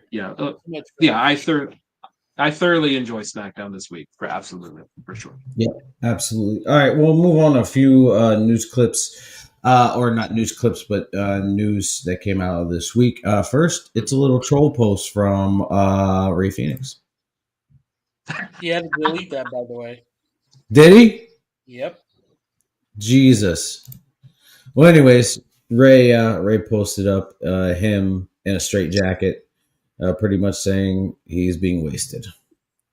Which Baron Corbin weighed in on that whole thing too. Did he? And he's like, he signed a contract and you got to honor it even if you're not being used, blah, blah, blah. Like, I agree with Corbin to an extent, but I also feel like Tony Khan's a scumbag. Mm-hmm. Yep. Especially for the Ricky Stark situation. Yeah. There's two sides to every story, and apparently Tom has not paid attention to both sides of the story. I think he's more speaking from a talent's perspective and him just being released. I don't think he's trying to get a contract from AEW or anything. Yeah. Fucking hope not. Because I'm sure anything or any critique that he's offering towards the situation, because you know how the IWC loves to blow everything out of proportion. Yeah. Oh, yeah. I think he's just trying to look at it from a I've been there situation. Yeah. Because somebody brought up the injury time thing, and he's like, every company does it. He's like, WWE has done it, TNA does it, and he's like, it is what it is. Yeah. Second bit of news that came out this week. I couldn't screenshot or anything like that or send it up, but essentially, I can't remember who said it. Conan. Conan came out and he gave a bit of advice to Kenny Omega, not directly to Kenny Omega, but online. He said, "You don't have anything else to prove. You have nothing to prove when it comes to AEW. You got nothing to prove when it comes to New Japan. You put on some phenomenal matches, and regardless as to if we like him or not, he has been one of the top tier talent wherever he's gone." And that's from a business perspective. And Conan said, "Why don't you go to WWE, finish your time out in wrestling, get the superstar treatment that you deserve?" And he's right. If he goes to WWE, he will be a fucking superstar, much like AJ Styles and all that. And we would get the match that a lot of people have wanted to see between Omega and Orton. I wouldn't be opposed to it. I'm on the fence with that because I like Omega, but I don't know that he would be willing to put himself in a superstar's mentality. Because he's done nothing but Meltzer matches for his entire career. And again, like I said earlier, he's arguably one of the greatest in-ring guys since AJ Styles. Yeah. And I think of the 5-star banger shit, it's played out. And like Conan said, you don't have anything to prove anymore, and he's right. But if he goes to WWE, he's going to have to prove a lot. We know he can cut a promo. We know he can look like a superstar. But the bigger problem is, how has he evolved from when AEW has been created to now? He hasn't. No, it's the same Kenny that was in New Japan that's in AEW. And that's the problem. That's the problem with a lot of those guys on that roster. Well, a lot of it too has to do with injury time.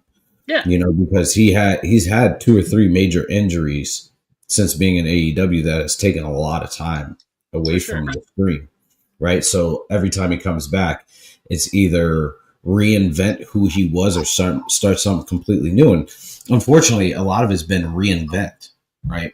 And so he hasn't really been able to make something better of himself. I mean, he did the stuff with the Don Callis family at the very beginning when he turned heel, which was not bad. It wasn't great, but then he took the TNA World Heavyweight Championship. He almost put Impact out of business. Yeah. So there hasn't been a lot. I would love to see him in WWE. I mean, for fuck's sake, 90% of the AEW roster, I think, would benefit from going to WWE. I think there's one or 2 people I would not like to see in WWE, and that's Hangman Page. I don't want to see Hangman anywhere near WWE. I think he's a piece of shit. So he just proved that yesterday, Mr. Mustache and stuff proved that yesterday after watching a clip of him and Christopher Daniels. Yeah. Oh yeah, the fucking Texas Death Match. Barbed wire crap. Yeah. Yeah, and speaking of Christopher Daniels, I guess, has had his last match ever, and that was the Texas Death Match. That's a yeah. I mean, if you were going to go out with your Shield or on it, I feel like it should have been against Samoa Joe, one of your greatest opponents, or AJ Styles. But AJ can't go to AEW, right? Or he can just come to WWE and just do one match with him. I don't know. Yeah. Or you could have had Frankie Kazarian, one of your old tag team buddies, right? Ooh, that's true. But I mean, honestly, they didn't do him justice, right? Like they didn't do him justice at all. They didn't give him the Sting treatment. No, they didn't give him the Sting treatment, and that was kind of shitty. In other news, Darby Allin is taking time off to train to climb Mount Everest. Good luck to him. Yeah, good luck to him. I hope he doesn't fucking die, Yeah, exactly. Break a leg or an ankle. I mean, he's already done that. That postponed the trip. Yeah, and in other news, finally, Chris Van Vliet just did a episode of his show with what the fuck is her name? I got her face in my brain. Jordan Grace, and she on the show and over Twitter confirmed that, or X, whatever you want to call it, that there will be a X Division match at WrestleMania. She confirmed it, or she said she wants it? She confirmed. She said, "Mark my words, there will be a." So it's not official. It's not official. I would be okay with it. I would love to see it. I just want to see effort put into it, not just because. Yeah. Yeah, I would love to see an X Division match, or an Ultimate X match at WrestleMania. Yeah, I would like to see an Ultimate X match at WrestleMania between TNA, NXT, and WWE talent. Sure. Yeah. Have the champions of of each brand go and compete in that Ultimate X match. Mm-hmm. Yeah, like the mid-card titles, like not like world titles, but yeah, I know what you mean. Okay, yeah, I was gonna say keep it mid-card. Don't. No. Ultimate X, honestly, Ultimate X has never been about the main card titles. It's usually about the X Division title. Yeah. That's what I meant. I was thinking mid-card. Yeah. But yeah, so she said that. I'm waiting to see what is said on Chris Van Vliet's episode. He always puts out some good shit. I listened to the Jeff Hardy episode. It was really good. Jeff Hardy is doing a lot better now than he was. He's been sober for a while. He talks about his face paint, talks about his music and stuff like that. I listened to the Matt Hardy episode, also really good. They talked about how not NXT, but how AEW killed the broken Matt Hardy character. Surprise. I know. But Aside from that, man, there hasn't been really a lot of news coming out lately. Aside from NXT and TNA yeah, signing a multi-year partnership with each yeah, other, and it's right, Starting tonight at Genesis. So just yeah, so that we are yeah. aware here, we're gonna have Nick Nemeth, aka Dolph Ziggler, going up against Joe Henry for the championship. So we have At another this match. point, if they don't give the title to Joe Hendry, what are we doing? That's true. Yeah, If they don't give it to Joe Henry, then I think that confirms he's coming to WWE. it seems like it. Yeah, I mean, could be a Royal Rumble. You never but know. he still could come to WWE and win the Yeah, title. with the NXT. That's true.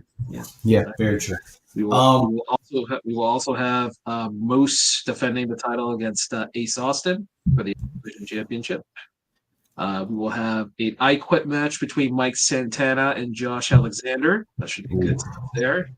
We'll have the women's tag team titles on the line with Spitfire, which is Danny Luna, who used to be part of Subculture with Mark Andrews and Flash Morgan Webster, and Canadian-born Jody Threat against Heather and Ash by Elegance, aka Dana Brooke. So we have that. And then we're going to have everybody's favorite female wrestler, Tessa Blanchard, going up against Jordan Grace in a one-on-one matchup here. Now, there has been rumors about her contract status. I've been hearing a lot that it's just a one-off versus Jordan Grace. So take it as you will. So, like, a lot of people are jumping the gun and saying they went back 5 steps here. But And even if it's a one-off, I still agree with the 5 steps back. I really do. That's kind of true. Yeah. That's almost in the same vein as bringing Marty Scurll back in the wrestling scene. Almost in the same vein. I know racism and sexual assault is on 2 different conversations, but I personally think that somebody like Tessa Blanchard, who even Chelsea has pointed out, still has yet to apologize for the whole situation. And there hasn't been proof that she hasn't said it. There's more people that have said that she has said it. And if anything, she blamed it on Daga. Right. And it's one of those things where it's like, why bring somebody who has that much problematic bullshit behind them? Mm-hmm. That's almost as bad as bringing back that one forgotten son doofus that was part of the company. The tatted up. I know who you're talking about.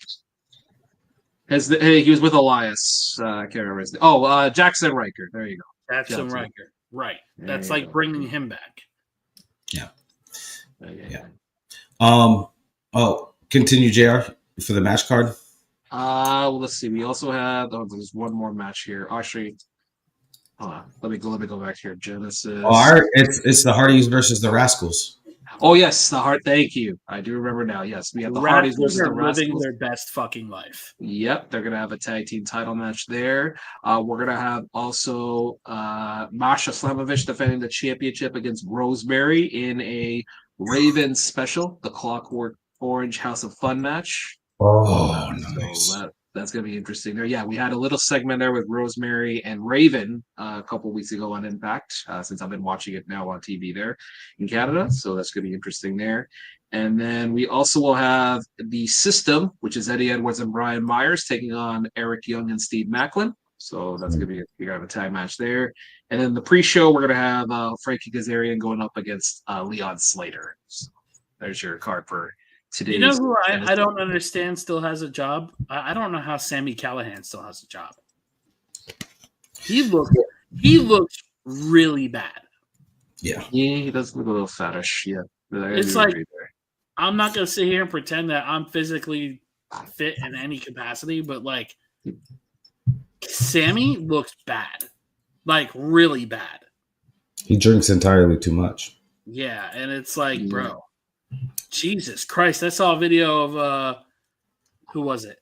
Whatever 23 vignette was on the. Oh yeah. This 23. I don't know what this 23 is. And he was in the middle of the ring. I'm like, dog, is that Sami Callihan? And he's just fucking humongous.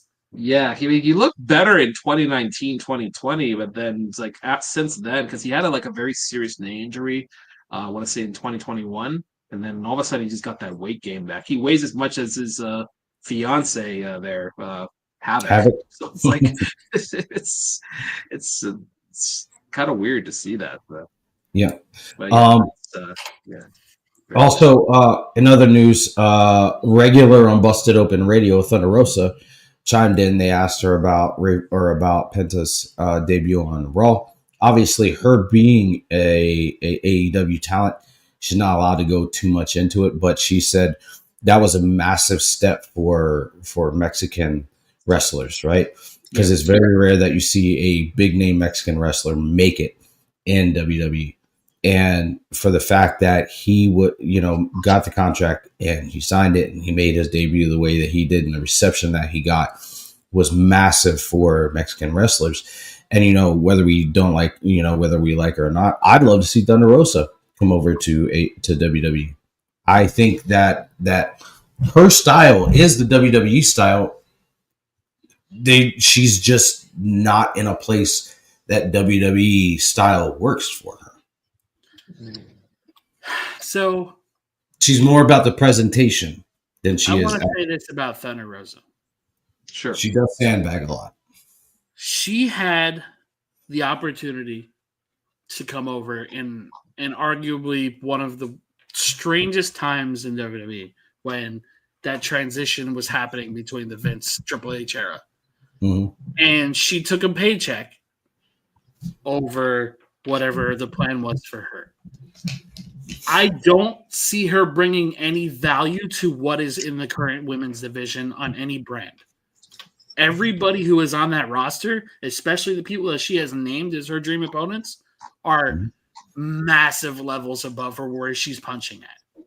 Yeah. And I mean that with all respect. Thunder Rosa is great. Yeah. But she is so punching under her weight when it comes to wanting to be part of that women's division. There's development talent in NXT that are better than Thunder Rosa. Yeah. I think the only thing is, like, kind of looking at the scope of things. Mm-hmm. You don't really have a big name Mexican female wrestler, right? Like Zelina Vega's Puerto Rican, right? And Raquel Rodriguez is Mexican American. Lola Vice, I'm pretty sure she's Puerto Rican. She's a Latina. Yeah. God damn it. Jesus Christ. Elektra Lopez, once again, she's, if I'm not wrong, Puerto Rican. You don't have a big name Mexican female wrestler. She's not, and Thunder Rosa's not a big name. She's not, but she's the biggest name that you'll get for a female wrestler from Mexico. Sure. And she brings spectacle, right? Like, it's intriguing to see her costumes, the way that she's going to paint her face. And I know that that's not everything, but that's a big majority, right? The presentation of your character, right? We know she can work in the ring, but then again, you've also got the politics backstage with her, right? Like, there's been times where she's been called out for sandbagging matches. Again, against, of all people, Britt Baker, the fucking biggest crybaby. Britt Baker was also a problem backstage too. Yeah. So, I think it could benefit her, but I also think that she's going to go for the payday over going for. She also has to be willing to put herself, again, going back to the Kenny Omega thing. You have to be willing to put yourself in that superstar mentality. Yeah. Because how long have we heard all these people mocking the term superstar? Yeah. Well, what is a superstar? He's bigger than a superstar, bro. Yeah. The whole time that Roman Reigns was champion defined what a superstar is. Yeah. Even if you don't watch wrestling, you know who Roman Reigns is. You have heard his name somewhere. Same with Rhea Ripley. Same with Bianca Belair. If I ask some random schmo on the side of the road, hey, are you a fan of Thunder Rosa? Who? Yeah. Are you a fan of Kenny Omega? Who? Yeah. What? Are you a fan of John Cena? Oh, yeah, I've been watching him since 2004. Yeah. I agree. I agree. Speaking of Roman Reigns, I seen a list that somebody produced online. I don't know if this is an official list or if this is just a fan made list, but it was the most overrated wrestlers of all time. And Roman's name was on that. Brock Lesnar's name was on that. And John Cena's name was on that. And no, you know. And I'm like, arguably three of the biggest fucking names in WWE that have brought fans, that have put asses in seats. Whether you like Brock or not, like you're going to sit your ass down in a seat because Brock fucking Lesnar is wrestling, right?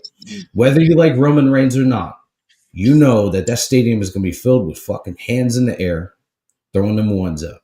And John Cena, every single time John Cena comes out, he gets a reception, whether it's just Cena sucks or let's go Cena. You know it's going to fall. That, but look at the Raw on Netflix debut. Look at how many extra tickets were sold because Cena was advertised on that card. Yep. They sold 3,000 more tickets when Cena's name was announced. Yep. On top of what they already sold. Yeah. If you're going to say that somebody is overrated, give me a reason why you think they're overrated. Don't just make some bullshit list because you want to be edgy. Yeah. Roman Reigns in 2015 to 2018, I would 1,000% agree with that statement. Yeah. Because he didn't benefit anybody on that fucking roster. Nobody. Even Braun Strowman, for God's sake, got buried. Yep. But that's true. If you're going to sit here and tell me that all these people are overrated, you can't say that Cena's overrated anymore because every story that has gone out there about, oh, well, Cena buried the Nexus and Cena did this and Cena did that. And now we're all starting to hear those stories of Cena getting back to Brodus Clay, Cena fucking doing this for all these other people. It's like, okay, so was this just chirping from talent that couldn't hack it, that didn't like Cena? You know what I mean? Let's same with Lesnar. Lesnar's problematic. We understand that. We have, the past. This Vince McMahon thing, we have no facts to back any of whatever he's being accused of doing. Yeah. And here's another thing when it comes to Cena is like Cena hasn't won a singles match in 5 fucking years. 5 years. So he lost to Roman. He's lost to Solo. Yep, he lost to Solo. He's lost to Austin fucking Theory. Right, like ever.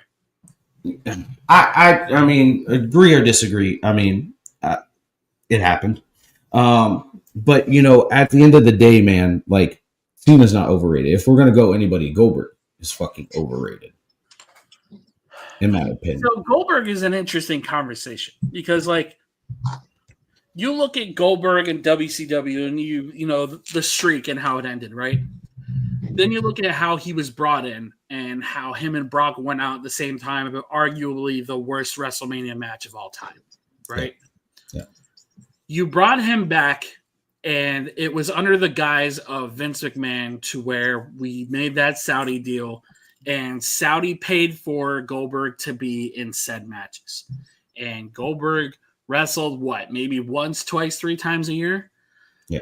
I would say he kind of like toes that line of being overrated. Hogan is overrated, in my opinion. Yes. I think 100%. Hogan is both overrated and the biggest piece of trash in the fucking world.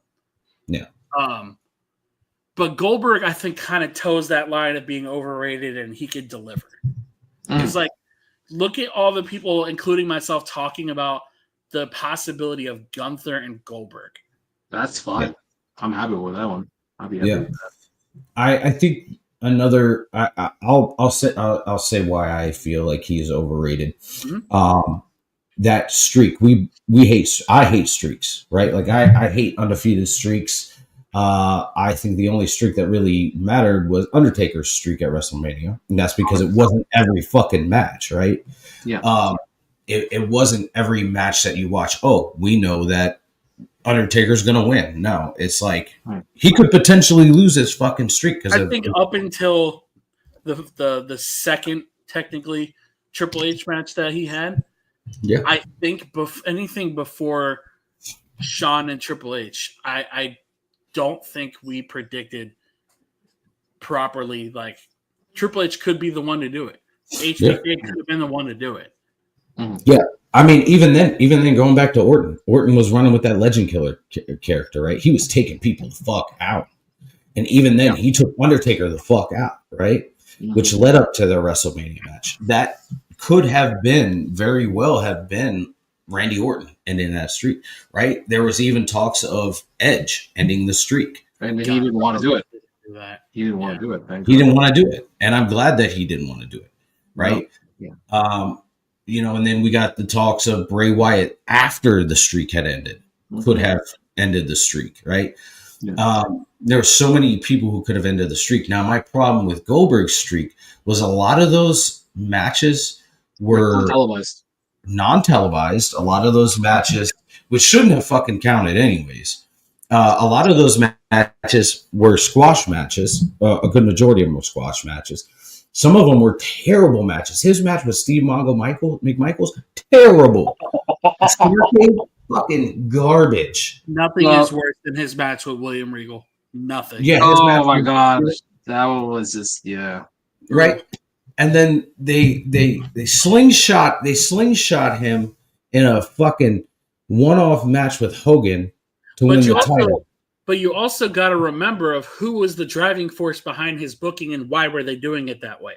They were whooping the piss out of WWE forever. And Goldberg was a big driving force in those ratings. He was. And then you had the New Blood versus the Millionaires Club, right? And then they turned Goldberg heel out of nowhere. Out of fucking nowhere. Like there was no build up for it. He was just a heel now. And it didn't work. No. And it didn't work. And then they walked him out in like pretty much like a Pope's protection machine, right? Where he was in that fucking glass box. Like that's dumb. Dumbest shit ever. And then I feel like they debuted him perfectly in WWE, right? Against The Rock. Perfectly so. Two of the biggest icons from the business during the Monday Night Wars. But then what? Kevin Nash said it right when he talked about Goldberg's character in WCW and why it was a problem. He said, if your character is somebody who can't lose, that's a problem.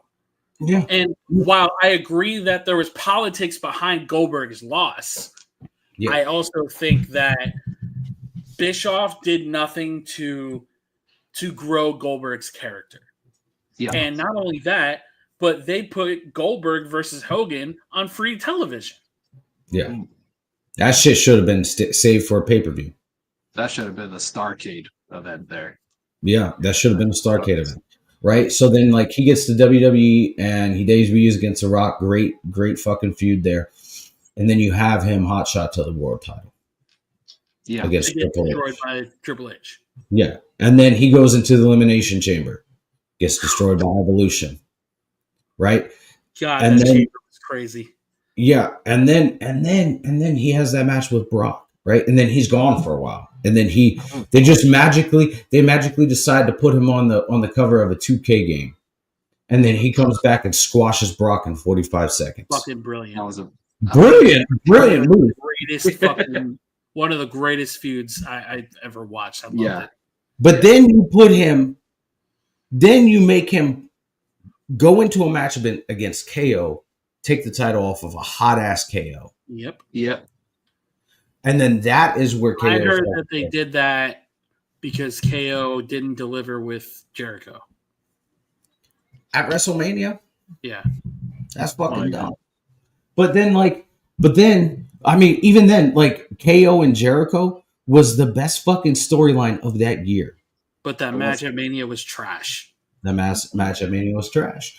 And then Then you have Goldberg go into this feud with Brock Lesnar at WrestleMania for the time. I will say, in my opinion, that was one of Goldberg's best fucking matches he's put on. If I'm not mistaken, wasn't that after Lesnar beat the streak when they started feuding? Yes. Yeah. Wait. And I think that's what made that feud even better. Yeah. And then Brock took the title off him. And then he had that string of shitty fucking matches at Saudi, right? So that taints any bit of like credibility that he had up, in my opinion, up to that I point. think that's more on Vince than it is on Bill. If I'm He being had, honest. yeah, I mean, but he had the match with the Fiend where Fiend was the hottest thing going. Don't remind me of that. Yeah. And then he had that match with the Undertaker. Yeah. Yeah. So from my understanding on those matches, that Goldberg was told last minute with that Taker match. I'm not defending this match because it was 2 bags of dog shit. Yeah. But from my understanding, that match with Taker, Bill had no preparation to get ready for that match, like physically before that match even happened. And another problem is Saudi was giving money to Vince to basically pick winners. That's why he beat who he beat in Saudi. Yeah. And I don't agree with it, especially the Fiend match. Yeah. We were all pissed off about that. Yeah. But Absolutely. there was a reason. Money talks, bro. It don't matter. Yeah. It don't matter if you've given 30 years of your career. Money talks. Yeah. Absolutely. And you know, speaking of money and all that, we got Saudi Arabia is getting Royal Rumble 2000. Yeah. That's fine. Yeah, I'm happy. I have no problem with that. Yeah. No. Go international. Why not? Why not? Yeah. And JR, you want to do PWI awards before we shut down? Yeah, we're gonna just go run through it quickly here because the awards came out here for the Pro Wrestling Illustrated Awards. That most of it, we've already seen most of them, but I'll just run by them anyways. Wrestler of the Year, Cody Rhodes. Runner-up, Gunther. Woman of the Year, Toni Storm. Not really. Runner-up, Liv Morgan. Tag Team of the Year, surprisingly, Bianca Belair and Jade Cargill were the Tag Team of the Year. Runners up for they were good. The runners up were the Balding Bucks of all teams. Fraxium got 3rd and Judgment Day got 4th. Faction of the Year, Bloodline, both OG and new. 2nd was the Wyatt 6. Match of the Year, Cody Rhodes and Roman Reigns at WrestleMania. Runner-up, CM Punk versus Drew McIntyre. Wow. Feud of the Year. Oh, yep. They both got the 1 and 2. Feud of the Year, Punk versus McIntyre. Easily. Yes. Second, I can't believe they put this. Second was Hang Dick, Adam Page, and Swerve. Yeah.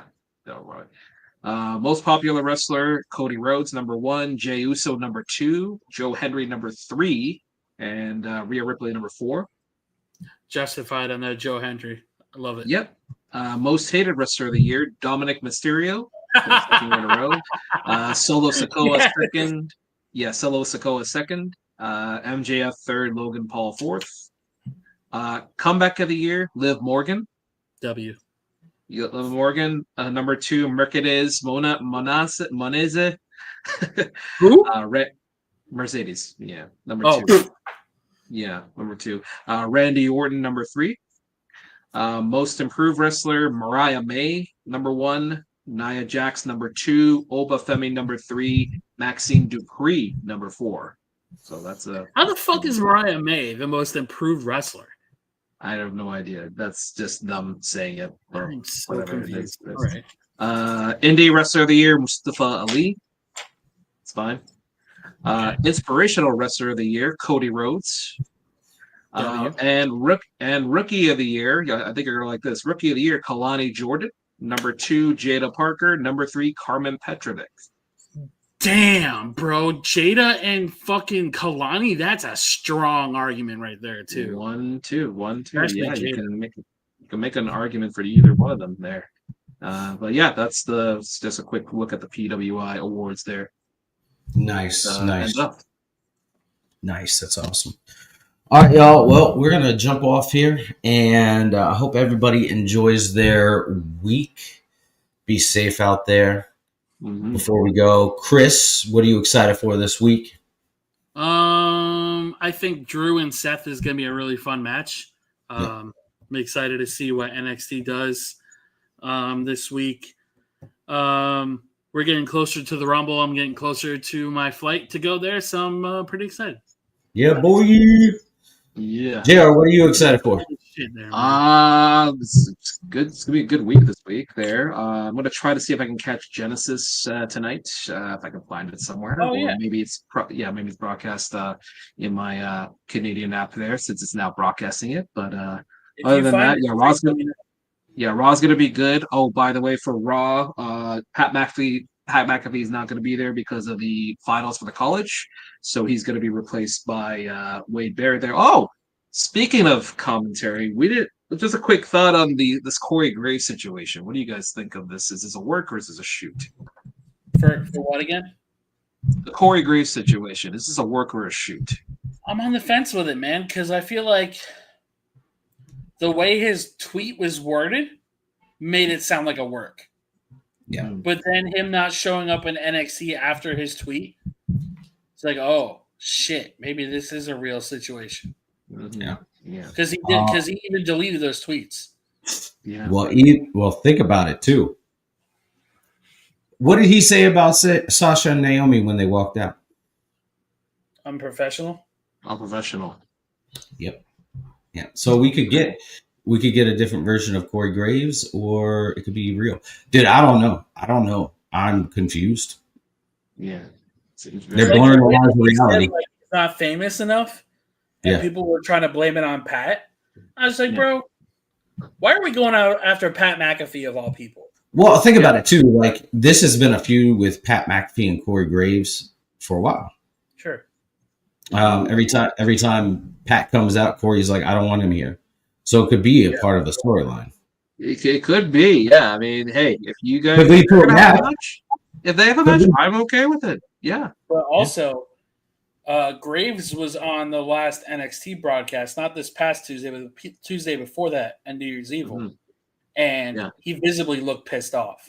He did, yes. He did look visibly pissed off. I do agree on that. Yeah.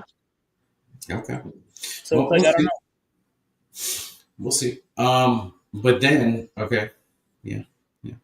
I'm excited for Saturday Night Main Event this week. Oh, yes. What a We're card gonna get. got. Yeah. I mean, we could see the introduction of the feud between Gunther and Goldberg start. That's what I was thinking with this Jey Uso thing. Yeah. So what? Do you have Jay go over? Ooh. I don't know how I feel about him being a champion, though. I would have. It's such a short championship reign. I don't care. It's fine. Let's give Jay his due. Honestly, I don't disagree with giving him a chance. I just worry about what it would mean for the rest of that roster when you have one bloodline guy drop it just for another bloodline guy to take a different title. Well, That's how I look at it.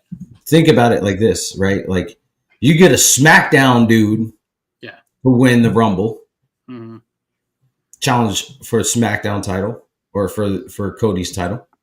Yeah. Or you could even have a Raw dude do it, and then I have one. And then you have Jay defend. Have Jay win the title and then have Jimmy win the Rumble. Jesus Christ, please no. Don't do Jesus that. And then you could have Jay defend. You could have Jay defend that title in Elimination Chamber, and then he loses it there. Sure. Yeah. To Jimmy Uso. Yeah. Nah, man. No, come on, man. You don't want to see another super kicks extravaganza. No, hey, I think they learned their mistake. Look. You could have Punk win the Rumble. Punk win the Rumble. Cena win the Elimination Chamber. Other way around. I mean, yeah. That's a good point. And then it could lead to Punk versus Seth for the title at Mania. There's your setup. But you would have Punk go over? I mean, you would have Seth go over Jay? No, Punk. You would have Punk go over Jay. Yeah. Ooh. Punk win the Rumble. I don't know, man. Two of the arguably most over dudes right now on the roster. I don't think it hurts either one. Yeah. I think Jay is definitely overdue for a title, especially after that whole pandemic feud that he had with Roman, and then the DUI thing happened. He got stuck with the bloodline stuff. Yeah, I mean, you could have. I mean, Elimination Chamber isn't until March, so he's gonna hold it for like 2 fucking months, right?